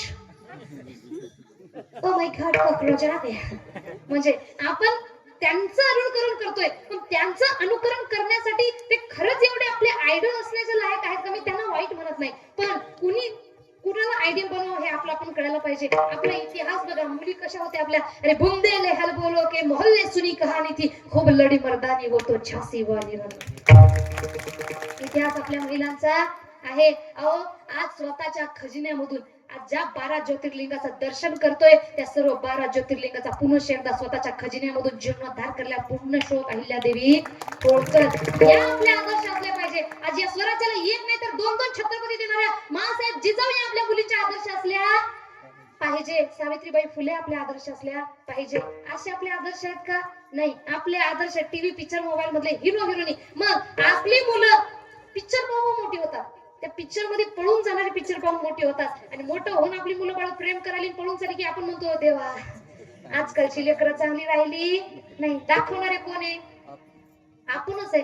मग जसं पाहिलं तशा प्रकारची लेकरं वागतात. तुम्ही बघा, मुलं कुणाचीही असो, मुली कुणाचीही असो, सांगून कोणतेच मुलं कुणाचं ऐकत नाही. संस्कार देण्याची टाइम वय लहानपणापासून, मोठं झाल्याच्या नंतर कुणी कुणाचं ऐकत नाही. मग जोपर्यंत लहान आहे तोपर्यंत त्यांना संस्कार चांगले द्यायला पाहिजेत. मोठं झालं तुमचं असो कुणाचे असो, कुणी कुणाचं ऐकणार नाही. मग त्यांना टीव्ही पिक्चर मोबाईल पाहून मोठं करण्यापेक्षा बरं चला एखादी माता पिता म्हणते की चला आमचा मुलगा मोबाईल सोडतच नाही, मग सोडत नाही तर काही चांगलं तरी दाखवा ना. त्याच्यामध्ये खूप चांगल्या गोष्टी सुद्धा आहेत. अभंग दाखवा, कीर्तन दाखवा, कथा दाखवा, अहो आपला इतिहास दाखवा. कोण होते पुण्यश्लोक अहिल्यादेवी होळकर? फक्त नावानं पुढे जायचं का? नाही. कोण होते छत्रपती शिवाजी महाराज? फक्त नावाच पुढे जायचं का? नाही.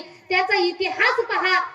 या जर गोष्टी ऐकून मुलं बाळ मोठी झाली तर क्रांतिकारक बनतील आणि पळून जाणारे पिक्चर पाहून मोठी झाली तर पुढे चालून प्रेम करतील आणि पळून जातील. आजकाल आपली लेकरं आपल्या शास्त्राबद्दल माहिती घेतात, पण कुठून? टीव्ही मधून. त्यामध्ये मालिका दाखवतात, त्याच्यामध्ये जे आपल्याला काही प्रश्न पडला आपण ग्रंथामध्ये शोधतो का गुगल बाबाला विचारतो? आता तर नवीन आले चॅट जीपीटी, जेमिनी, बरोबर ना? या सर्वांना प्रश्न विचारतो. आता मला सांगा, प्रभू श्रीरामाबद्दल तुमचे विचार वेगळे, माझे विचार वेगळे, तुमचे विचार वेगळे. आता माझं कीर्तन सर्वांनी ऐकलं, बरोबर? सर्वांना पटलंच असं आहे का? नाही. 100% तुम्ही चांगलं बोला, 99% चांगलं बोला, 1% शब्द वाकडा जाऊ द्या, तो व्यक्ती तो 1% धरून बसणार का? हे असं बोलायला नको. हे काय कीर्तन आहे का? आता एवढे जण तुम्ही, याच्यापैकी 100% लोकांना माझं कीर्तन आवडलं असं नाही. मग ज्याला माझ्याबद्दल जे वाटलं त्यानं ते सांगितलं. मग तुमच्या बोलण्याप्रमाणे मी आहे का? नाही, मी कशी आहे माझं मला माहित आहे. मग माझ्या जवळच्या व्यक्तीने जर माझ्याबद्दल लिहिलं तर ते खरं होईल. आता एखादा व्यक्ती आहे, ज्ञानेश्वर दादा आमच्या सोबत चांगले वागले, आम्ही बाहेर जाऊन काय म्हणणार, ज्ञानेश्वर भाऊ खूप चांगले आहेत, त्यांनी आमच्यासोबत वाईट वागले, आम्ही बाहेर जाऊन काय म्हणणार, ते वैयक्तिक जीवनात किती चांगले असू द्या, सगळ्या गावाचं भलं करणारे असू द्या, पण आमच्यासोबत चांगले नसेल आपल्यासोबत, आपण काय म्हणणार, अरे तो व्यक्ती चांगला नाही. म्हणजे मनुष्य चांगला आणि वाईट हे आपल्या सोयीनुसार बोलतात. मग प्रभू श्रीरामाबद्दल श्रीकृष्णाबद्दल तुम्हाला जे वाटलं ते तुम्ही टाकलं गुगलला, इंटरनेटवर, तुम्हाला जे वाटलं तुम्ही टाकलं, तुम्हाला वाटलं तुम्ही टाकलं, मला जे वाटलं ते मी टाकलं. मग हे ग्रंथाला संदर्भ धरून आहे का? नाही. ज्याला जे वाटलं त्याने ते टाकलं. मग आपली मुलं बाळ हे सगळा इतिहास टीव्ही पिक्चर मोबाईल मध्ये पाहू मोठी होतात आणि नंतर म्हणतात की भगवान श्रीकृष्णानं पळून लग्न केलं तर लोक त्याची पूजा करतात आणि आम्ही पळून जातो म्हणलं तर मायबाप चप्पल घेऊन मागतात का? हा विषय तुमच्या आपल्या मुलांच्या डोक्यात आहे. त्याचं कारण काय की आपल्या मुलाबाळांना भगवान श्रीकृष्ण माता रुक्मिणी म्हणजे कोण माहित नाही.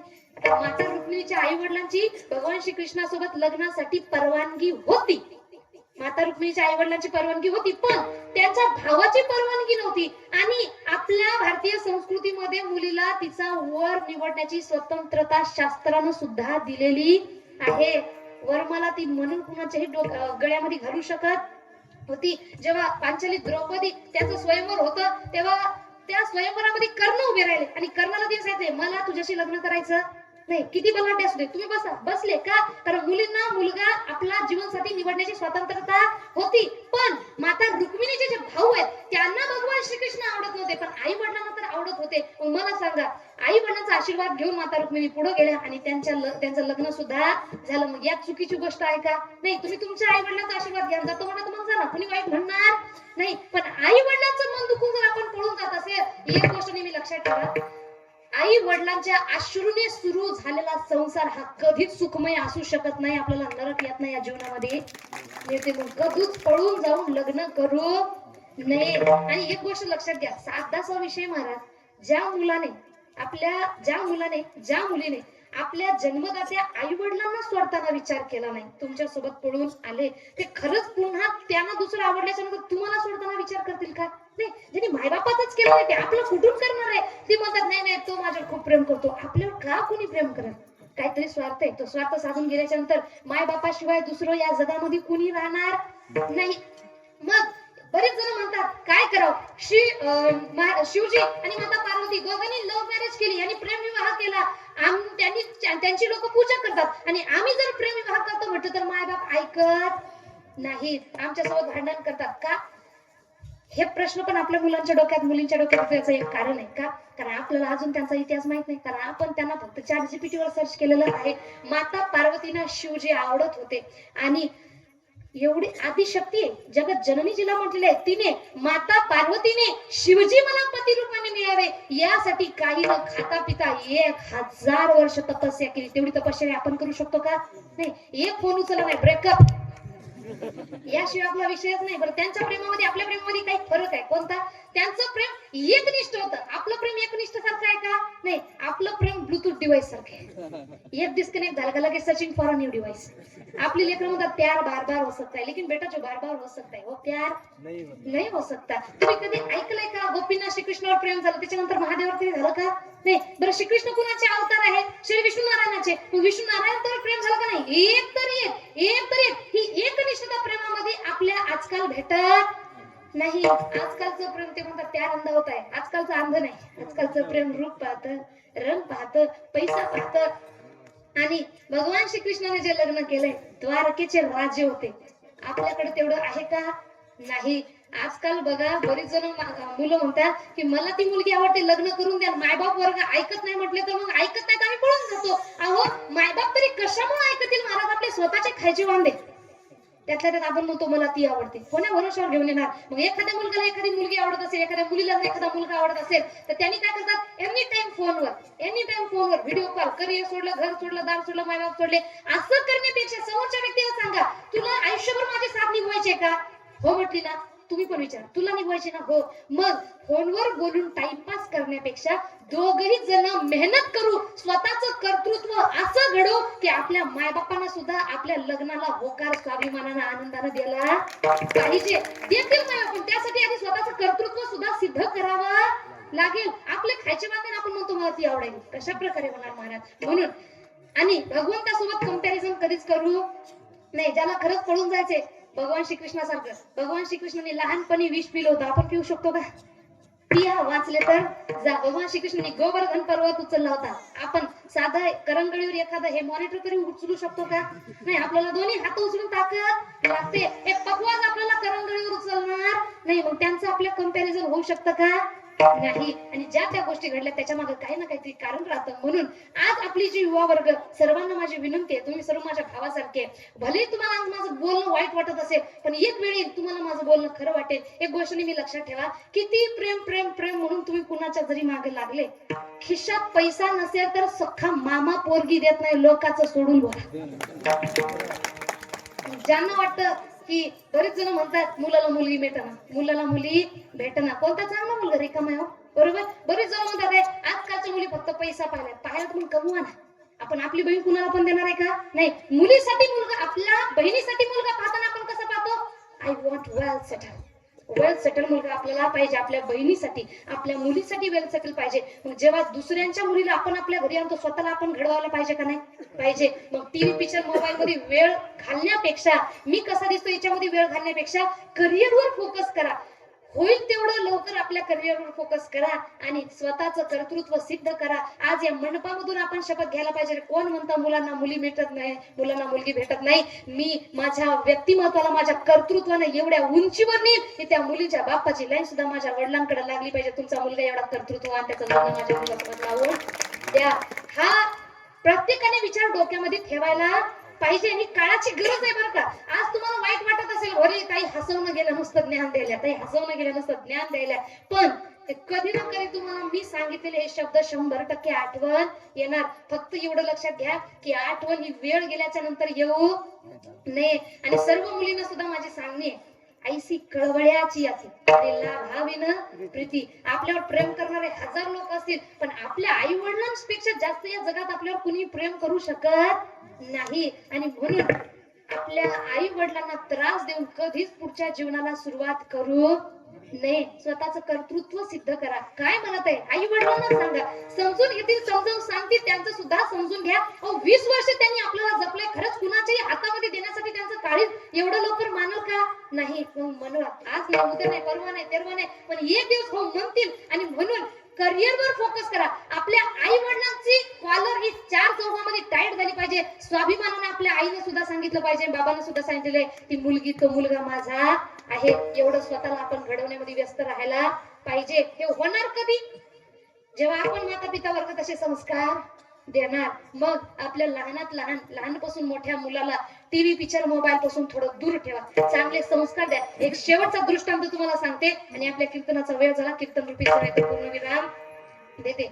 बघा, एक सुंदर असं गावामध्ये सप्ताहाच्या पहिल्या दिवशी एका कीर्तनकाराने सांगितलंय की लहानापासून मोठ्या मुलाला कीर्तनामध्ये आणत जा, मुलींना कीर्तनामध्ये आणत जा. आता ऐकतात सर्व, मनावर कुणी घेत नाही. एका महिलेनं मनावर घेतलं आणि दुसऱ्या दिवशीपासून तिचा मुलगा लहान होता, ती कीर्तनात घेऊन आली. सगळी जण, पब्लिक जाम भरली, सगळे अर्ध्या मुलात ती बसली. आता मुलांची एक प्रॉब्लेम आहे, कोणती?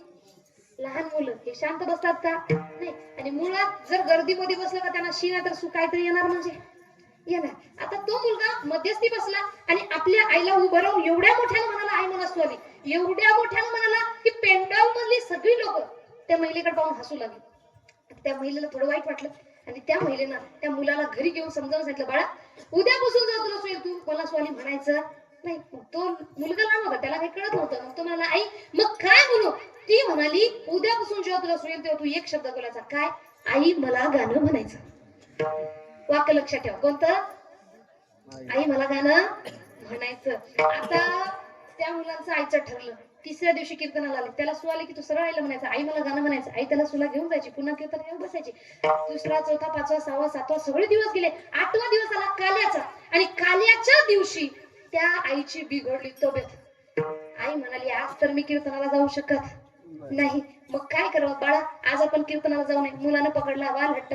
शेवटी आपल्या शास्त्रानुसार 2 हट्ट पूर्ण करावे लागतात. पहिला बाल हट्ट, दुसरा स्त्री हट्ट. तुम्ही बघू नका, पुरुष हट्टाची काहीच माहिती नाही. पुरुष हट्टाची काही माहिती आलेली नाहीये. स्त्री हट्ट, बाल हट्ट हे 2 हट्ट शास्त्रानुसार पूर्ण करावेच लागतात. मग ते देवी देवता असले सुद्धा तरी सुद्धा ते पूर्ण करतात. आणि आता मुलगा ऐकत नाही, काय करावं काय करावं. आईने सासूबाईला बोलवलं आणि म्हणाली, एक काम करा सासूबाई, तुमचा ना तू काय ऐकत नाहीये म्हणून आजच्या दिवस तुम्ही त्याला कीर्तनाला घेऊन जा.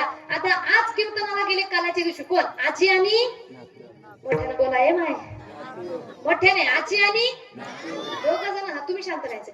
आजी ना तू कीर्तनाला गेले. कीर्तन सुरू झालं, अर्धा तास झाला, याला आली सूप. आईनं काय शिकवलं होतं? आई मला आता हे उठलं आणि आपल्याला आपल्या आजीला म्हणताय, आजी हा मला गाणं म्हणायचं. आता आजीला गाणं म्हणजे काय माहितीये का? तिला गाणं वाटलं म्हणजे गाणं, गीत, अभंग. आता तिला एवढा मोठेपणा आला महाराज, ती म्हणाली, ए बघा ग, तुमचा नातू फक्त कीर्तनात येऊन धिंगाणे करतात, माझा नातू कीर्तनात येऊन अभंग गीत म्हणायला सुद्धा शिकला. आता तो म्हणाला, आजी सगळ्याला सांगू नको, मला लाज वाटते. ती म्हणाली, बाळा यात लाजायची काही गोष्ट नाही, पडते जाऊ दे, मला जायचंय, गाणं म्हणायचंय, कुठं म्हणू ते सांग. आता आजी म्हणाली, तुला सगळ्यांनी पाहिलं पाहिजे, जा त्या कीर्तन करायच्या साईडला जाऊन. आजीला गाणं माहितीये का? तिच्या डोक्यात गाणं म्हणजे गाणं चालू आहे. आता नातूला माहित, नातू म्हणाला, मी जाणार नाही. आता आजी म्हणाली, जात नाही. नाही मग बस खाली, बसला. लहान लेकरू कुठपर्यंत थांबवणार? 15-20 मिनिटांनंतर अजून उठलं. आजी आता मला अर्जंट गाणं म्हणायचं. आजी म्हणाली, एक काम कर, तिथं जात नाही. नाही मग इथं म्हण. मी म्हणणार पुन्हा म्हणत नाही. नाही मग बस खाली. बसला. आता शेवटी हा उठला आणि हा म्हणाला, आजी आता आउट ऑफ कंट्रोल गाणं म्हणायचं. आता बस थांबतच नाही. आता गाणं म्हणायचं म्हणजे म्हणायचं. आता आजीला आला राग, कीर्तन स्वतः ऐकणं, मला ऐकू दे, गाणं म्हणतो म्हणायला, तिथं जात नाही, इथं म्हणत नाहीये. आता आजी राग राग म्हणाली, एक काम कर, तिथं जात नाही, इथं म्हणत नाही. नाही कानात गाणं म्हण. नातू म्हणाल, मी तुझ्या कानात गाणं म्हणाल, पण त्यानंतर तू मला हाणशील. आजी म्हणाली, पण आता जर नाही म्हणलं तर नक्की हाणणार. मग याचं काम कसं झालं? प्यास लगी थी जोरों की, पर पानी में जहर था, पीते तो भी मर जाते, पर ना पीते तो भी मर जाते. मग याला वाटलं चला पिऊन मेलेलं बरं, पोट रिकाम होईल. ते म्हणाल, बघ बरं आजी. आजीना हात उजारला, म्हणतो की नाही? यानं म्हणलं कानात गाणं. आता कानात गाणं म्हणलं म्हणजे यानं काय केलंय? हा आता दृष्टांत संपला, सिद्धांत लक्षात घ्या. इथं समजा पाहणाऱ्याच्या दृष्टिकोनातून चुकीची आजी दिसतो का नातू? इथं समजा एखाद्या आजीच्या कानामध्ये तिच्या नातून गाणं म्हटलं, पाहणारे आपण काय म्हणतोय? बाई किती उद्धट आहे तो मुलगा, देवा तर देवा, असे उद्धट तरी नातू देऊ नाही. बोलणारे सर्वजण कुणाला बोलतात? त्या नातूला. पण मला सांगा, या चूक आजीची आहे त्या नातूची आहे का शिकवणाऱ्या आईची आहे? शिकवणाऱ्या आईची आहे. कारण शिकवताना ती चुकली म्हणून वागताना तो चुकला. कारण नातूला कळत नाही, आजीला माहित नाही, तिला माहित आहे तिथे उपस्थित नाही. मग वागणाऱ्या नातूची चूक नाही. अशा प्रकारे चुकीच्या मार्गावर जाणारे मुलं आपल्याला दिसतात, चुकीच्या मार्गावर जाणाऱ्या मुली आपल्याला दिसतात, पण शिकवणारे आपण आपल्याला कधीच दिसत नाही. ते म्हणतात ना, दिवा सगळीकडे उजळतो पण स्वतःपाशीच अंधार ठेवतोय. तशाच प्रकारे आपलं सुद्धा झालेलं आहे. आणि म्हणून जर आपल्याला जर चांगली मुलं पाहिजे असतील, आपल्याला जर चांगल्या मुली पाहिजे असतील, तर संस्कार सुद्धा चांगले द्यावे लागतात. तेव्हाच आपली मुलं बाळ चांगली घडणार आणि तेव्हाच आपलं जीवन सुखमय होणार. आणि महाराज म्हणतात, तुम्ही जर एखादे ऐकत नसेल, नाही बा मला माझ्या मुलाला मोबाईल द्यायचा, त्याला पिक्चर दाखवायचे. आता बरीच जण म्हणतात आम्ही दाखवत नाही, ते पाहतात, काय करू? अभ्यास करतच नाही. मला सांगा, महिला वर्ग पुरुष वर्ग, समजा मी तर दारू पिऊन आली आणि तुम्हाला जर म्हटलं, श्रोतांनो दारू प्यायची, तू माझं ऐकणार का? चला महाराजाच्या गाडीचा तुम्ही मान सन्मान ठेवणार, पण तुम्ही मागायला काय म्हणसाल? स्वतः 2 पिऊन आल्या पण आम्हाला ज्ञान द्यायला. म्हणजे सांगण्याचं तात्पर्य काय? समोरच्या व्यक्तीला ज्ञान देण्यासाठी आपलं व्यक्तिमत्व, आपलं चरित्र तेवढं निर्मळ असावं लागतं. मग आपण काय करतोय? आपली मुलं बाळ घरी असताना त्यांच्या पुढे टीव्ही पाहतो, त्यांच्या पुढे मोबाईल पाहतो आणि त्यांना म्हणतोय जा तू अभ्यास कर, आणि आपण मोबाईल पाहिला, त्याचं मन अभ्यासात लागणार का? नाही. मग आधी स्वतः सुद्धा त्यांच्या पुढे मोबाईल पाहू नका. आता आमच्या घरात आम्ही जॉईंट फॅमिली आहे. माझा सगळ्यात छोटा जो भाऊ आहे तो 3 वर्षाचा आहे, खाली 3 वर्षाचा आहे.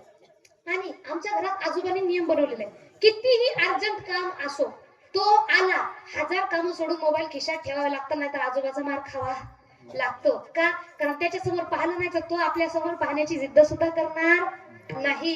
आणि म्हणून आपणच जर त्यांच्या समोर पाहत असेल तर त्यांनी सुद्धा आपल्या समोर पाहत. आता मी जर मोबाईल पाहिली, तो माझ्या साईडला येऊन बसला, माझ्यासोबत मोबाईल पाहणार, आणि सवय कोणी लावली आता मग त्याला सांग, आपणच लावलेली आहे. मग जो पाहतो त्याच्यासोबत जर आपण आपल्या लहान मुलांना जर मोबाईल घेऊन पाहत असेल तर आपली मुलं बाळ सुद्धा मोबाईल टीव्ही सोडणार नाही. मग आधी आपण सोडा, त्याच्या समोर पाहायला सोडा, आणि नंतर त्यांना सांगायला पाहिजे. म्हणून महाराज म्हणतात, एवढं करून जर एखादी ऐकत नसेल, नाही बाबा माझा नातू ऐकतच नाही, माझा मुलगा ऐकतच नाही, मग संत म्हणतात यात नुकसान कुणाचं? वाहिला उद्वेग दुःखाची केवळ भोगणे ते फळ संचिताचे. आरडाओरडा रडून पडून काहीही फायदा नाही की माझं लेकरू असं झालं, माझं लेकरू तसं झालं. हे काय केलेले आपण कर्म आहे, दिलेले आपण संस्काराचे, आपल्याला इथं फेडावे लागतात. मग 2 मिनिट सर्वांनी भजन करायचं. विठोबा रखुमाई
गावातील महिला या सार्वजनिक हार घालायचा आहे.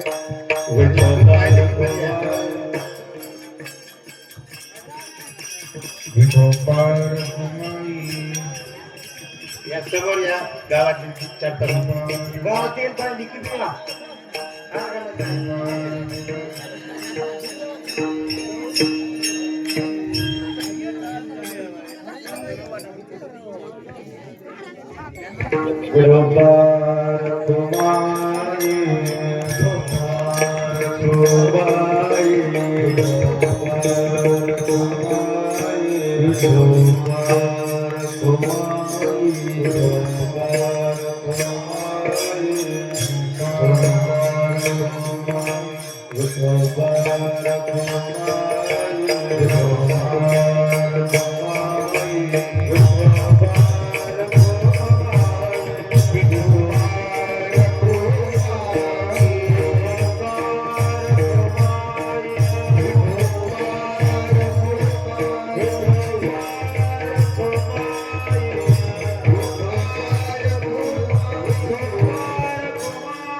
सर्वांनी टाळी वाजवा.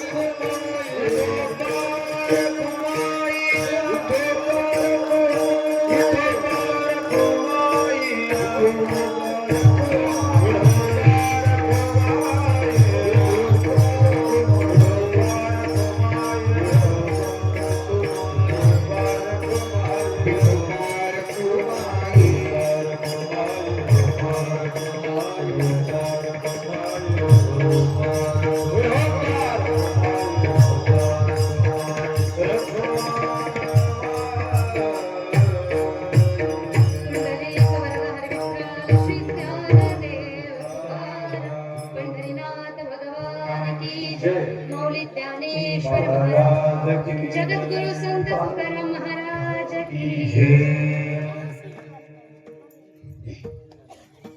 महाराज म्हणतात, हिची थोर भक्ती आवडती देवा संकल्पावी माया संसाराची. ही भक्ती करत असताना भगवंतावर विश्वास ठेवा की ठेविले अनंत तैसेची राहावी चित्ती असू द्यावे समाधान. का समाधान ठेवायचे? कारण किती आरडाओरडा केला वाहिला उद्वेग दुःखाची केवळ भोगणे ते फळ संचिताचे. आपल्या संचित कर्मानुसार आपल्याला आपलं केलेलं कर्माचं फळ हे भोगावं लागणार म्हणजे लागणार. म्हणून अशा प्रकारे आपण सर्वांनी मिळून जे माझं स्वागत केलेले एवढे सारे हार घातले. मला माहित आहे त्या हारामध्ये असलेलं एक एक फूल म्हणजे फक्त फूल नाही, तुमच्या मनामध्ये असलेला सन्मान, तुमच्या मनामध्ये असलेलं प्रेम आहे. आणि एवढं प्रेम तुम्ही मला दिले त्याबद्दल खरंच मनापासून सर्वांचे धन्यवाद मानते. आणि एवढं सुंदर नियोजन सर्व गावकरी मंडळींनी सुद्धा मिळून केलेलं आहे. सर्वांसाठी एकदा जोरदार टाळ्या वाजवायच्या.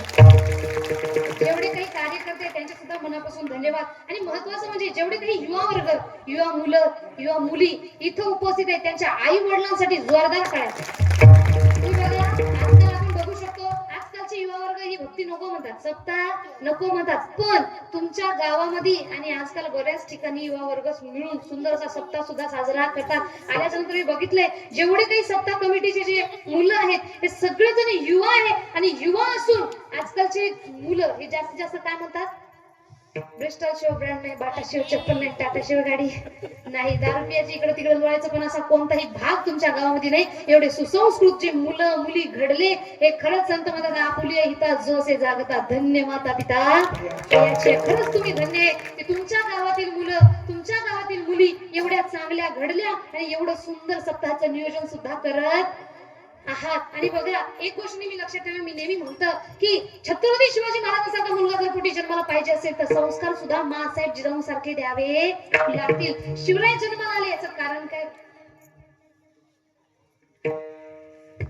आज आपण सर्वजण म्हणतोय की मुलं मायबापांना घरी ठेवणं गेली, मुलं मायबापांना घरी ठेवणं गेली. प्रत्येक आई म्हणते काय, माझ्या कुशीतला हसुनी माझ्या जीवाचा झाला सकाळ, मी तुझ्यासाठी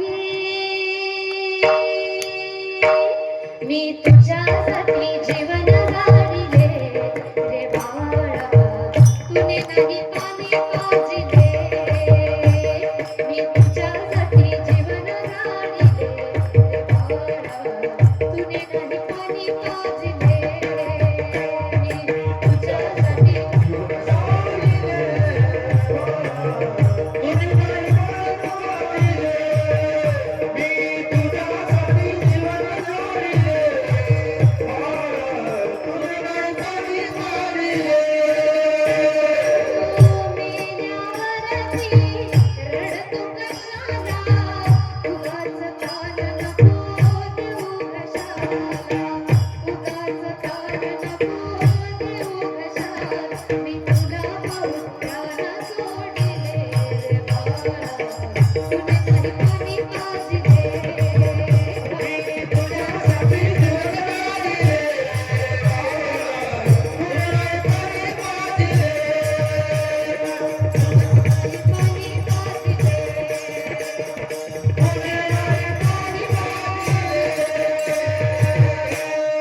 तोपर्यंत आई वडिलांची सेवा करा. आपलं शास्त्र सुद्धा सांगते, भगवंताचं रूप तुला म्हटलंय, तुका म्हणे माय बापे आवघी देवाची स्वरूपे.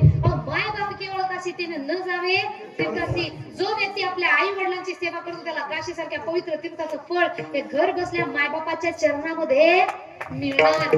आणि असं घडणार कधी, जेव्हा आपण चांगले संस्कार देऊ. मग छत्रपती शिवरायांसारखा मुलगा पुढे जन्माला पाहिजे असेल तर मासाहेब जिजाऊसारखं घडवावं लागेल. आज शिवराय घडले कारण काय, माझ्या जिजाऊची पुण्याई कशी आली हो पळाला,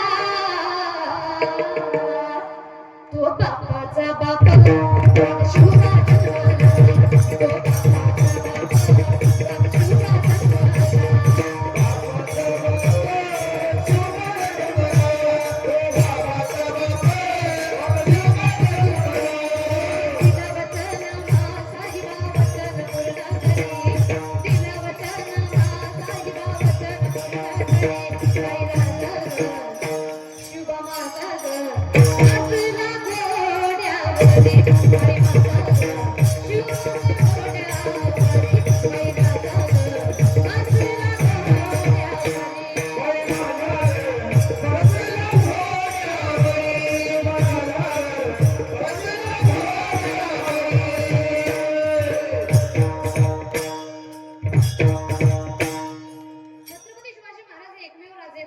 ज्यांनी कधी जातीचं राजकारण केलेलं नाही. काय म्हणतात, हातीनं पगाडे जाती सोहळा,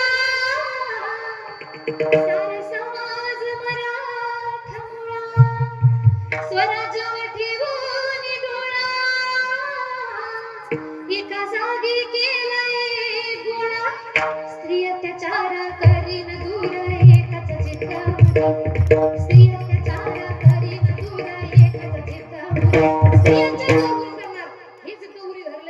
सर्व एकत्रित, सर्व 18 पगड जातींना एकत्रित आणले. आणि म्हणून म्हणतात ना, एक एक मावळा कोण बनून लढत होता, मावळा बनून नाही, छत्रपती शिवाजी महाराज बनून लढत होता. म्हणतात ना, गड किल्ल्याचा राजा हो माझा, ज्याचा जगभर गाजा माझा, एक एक मावळा घेऊन घडला छत्रपती शिवाजी महाराज.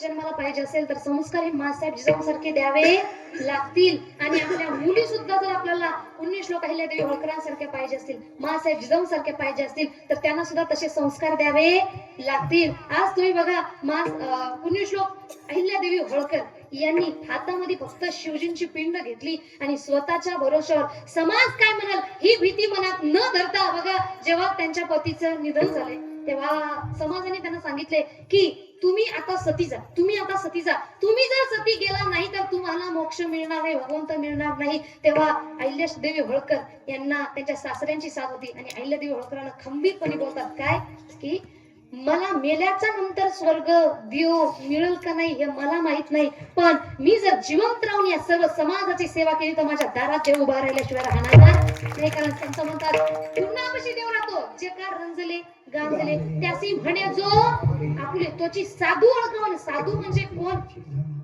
सर देवच, साधूलाच देव म्हटलं गेलेलं आहे. निमित्त त्या प्रतिमा म्हणतात, जे भगवंताचे फोटो हे निमित्त आहे. खरे संत कोण आहे, देवती संत, देवती संत, निमित्त त्या प्रतिमा. मग अशा प्रकारे पुण्यश्लोक अहिल्यादेवी होळकरांसारखी मुलगी पाहिजे असेल तर संस्कार तसे द्यावे लागेल. छत्रपती शिवरायांसारखा मुलगा पाहिजे असेल तर संस्कार सुद्धा तसे द्यावे लागतील. आणि शेवटी महाराज म्हणतात नाही देणार वाहिला उद्वेग दुःखाची केवळ भोगणे ते फळ संचिताचे. आपल्या संचित कर्माचं फळ आहे ते आपल्याला भोगावं लागणार म्हणजे लागणार. मग शेवटी काय तुका म्हणे घालू तयावरी वाहू हा संसार देवा पाहिजे. काय करा असं या संसारात सुख नाही, दुःख बांधवडी आहे हा संसार, सुखाचा विचार नाही कुठे. तर जो देखील सुदुखी बाबा सुखिया कोई भी नाही, राजा दुखिया प्रजा दुखिया. इथं सगळेजण मला सांगायचं लग्न कोणाचं हातवर करा बरं.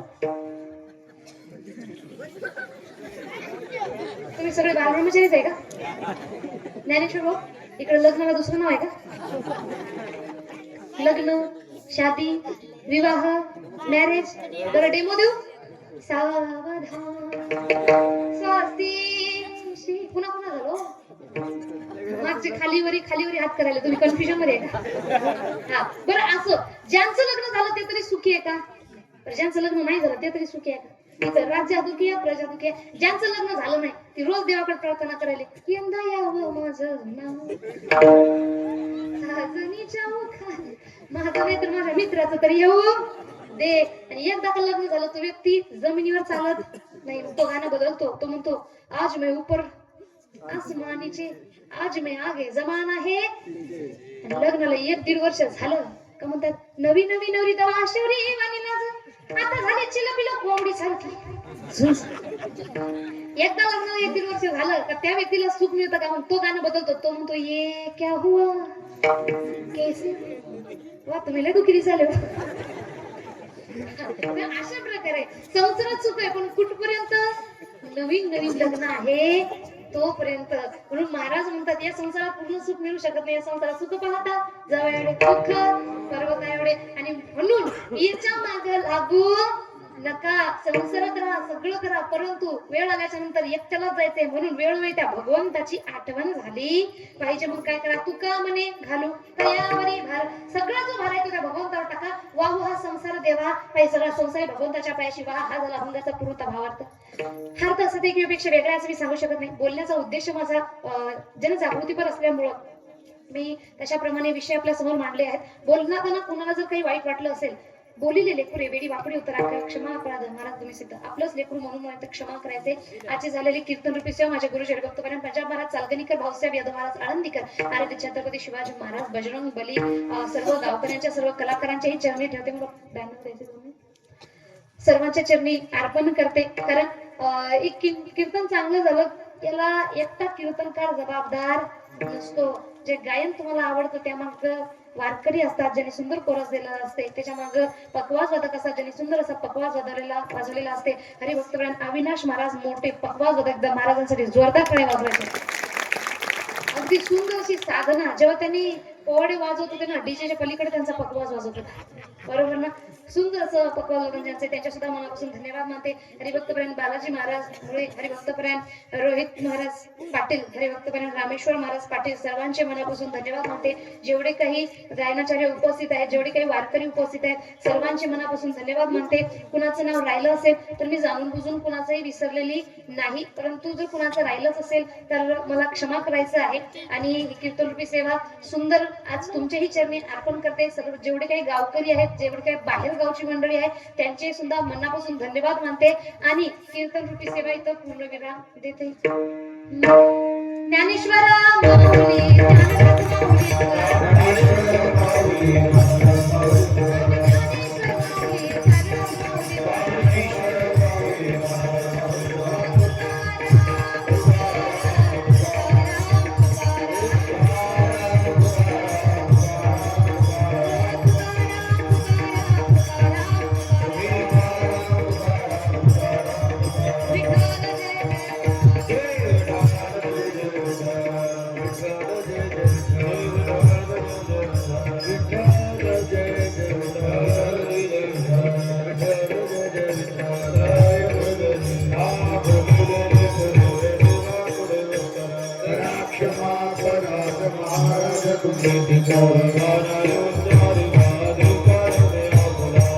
क्षमा करा महाराज तुम्ही